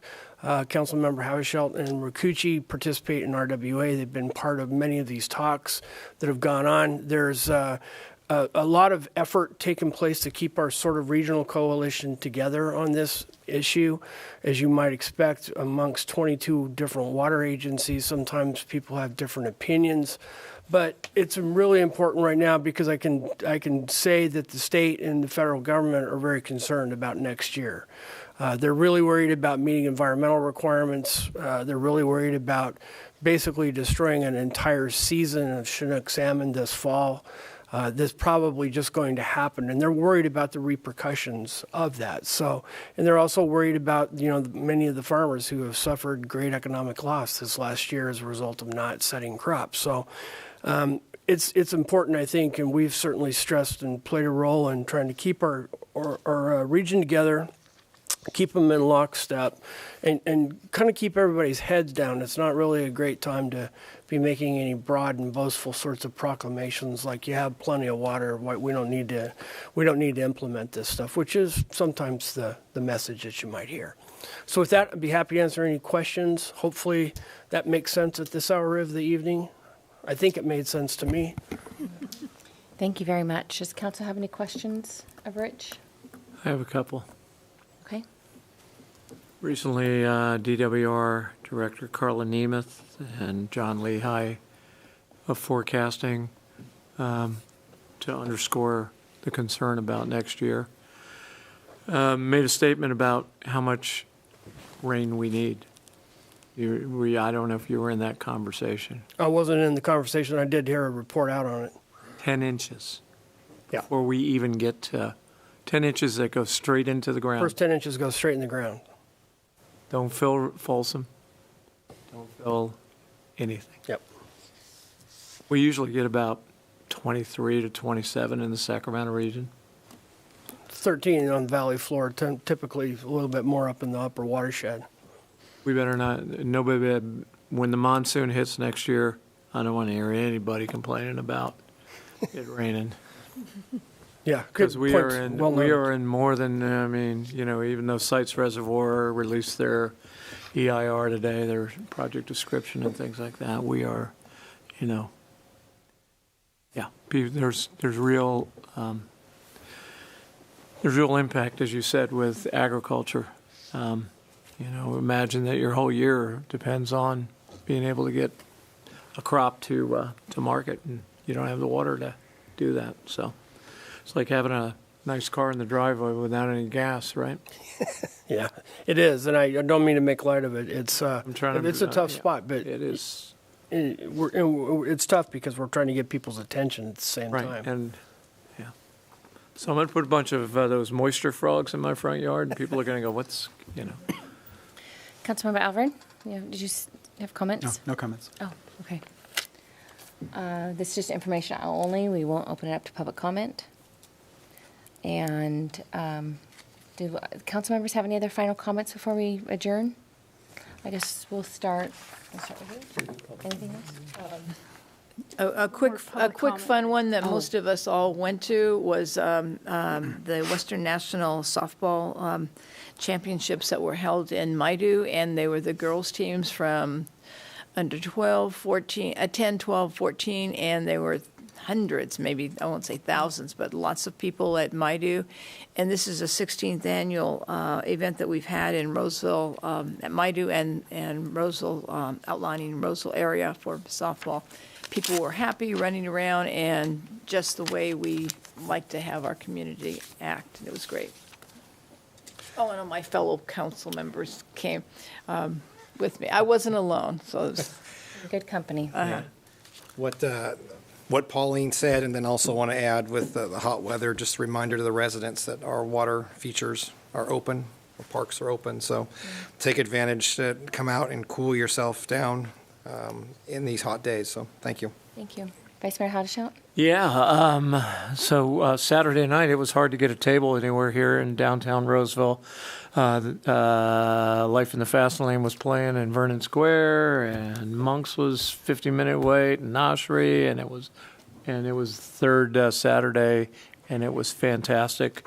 I had the opportunity as the representative PCTPA to kind of remind the folks to keep Placer moving and go to that website because, traffic's back to over 105% above 2019 stages. So, will you talk about the park? Oh, you can. Go for it. I want to make a quick comment on the girls softball championship that's going on. That's part of the sports tourism with Placer Valley Tourism, and it benefits our city tremendously. Yes, it fills up our restaurants a little bit, and there's The parks are all pretty full with these kids playing, but there are hundreds of ball players and thousands of family members, coaches, and people that come into town for these. And again, our restaurants, our hotels are packed. They're shopping, they're going to do activities, and it's a tremendous thing for the economy of our community. And so that's why we welcome sports tourism, and it's good for the city. It's great for our businesses. So I think that's fantastic when that's going on. This Saturday, we got to attend the John L. Sullivan Park opening in the Solaire community. It's out on the west side of Roseville. And Krista did a really nice talk about his history with the community. Not only do we know him for all his car dealerships, but he has a nonprofit foundation that gives $100,000 a year to different organizations that are local. And he's had a big impact on the community. He has over 900 employees. And so that's a really neat thing to be able to honor him with a park, and it's kind of got an auto theme, and it's pretty cool. And it was a lot of fun listening to him talk and share some of the stories of the early days and the $10,000 house he bought on Sunrise. That was amazing. I serve on LAFCO, and we're going through interviews for a new executive director. The current one's retiring this year. And then I just want to mention the community coffee this week. It was great. I appreciate when the community comes out, and man, they came out with some great questions. We talked about everything from traffic to homelessness and building and water and you name it. And it was just a really good conversation. So I appreciate that the community is so engaged and interested where they live. Yeah, thank you. Thank you very much. So we'll do one last public comment like we always do in the evening or after our meeting. And so is there anyone here tonight that would like to address the council? I see all the staff members. You guys have been so patient all night. Probably don't want to say anything, and then we'll open it up to phone calls if anybody wants to comment on any item not on the agenda. The number is 916-774-5353. No calls. Okay, thank you. So I don't have much to report tonight. I want to. It's been a long meeting, and this gentleman, this police officer, stood the entire time. So I just want to thank you for watching out for us. We will adjourn this meeting. We'll have a motion to adjourn until our August 4th meeting of 2021. Move to adjourn. Second. All in favor? Aye. Aye. Thank you.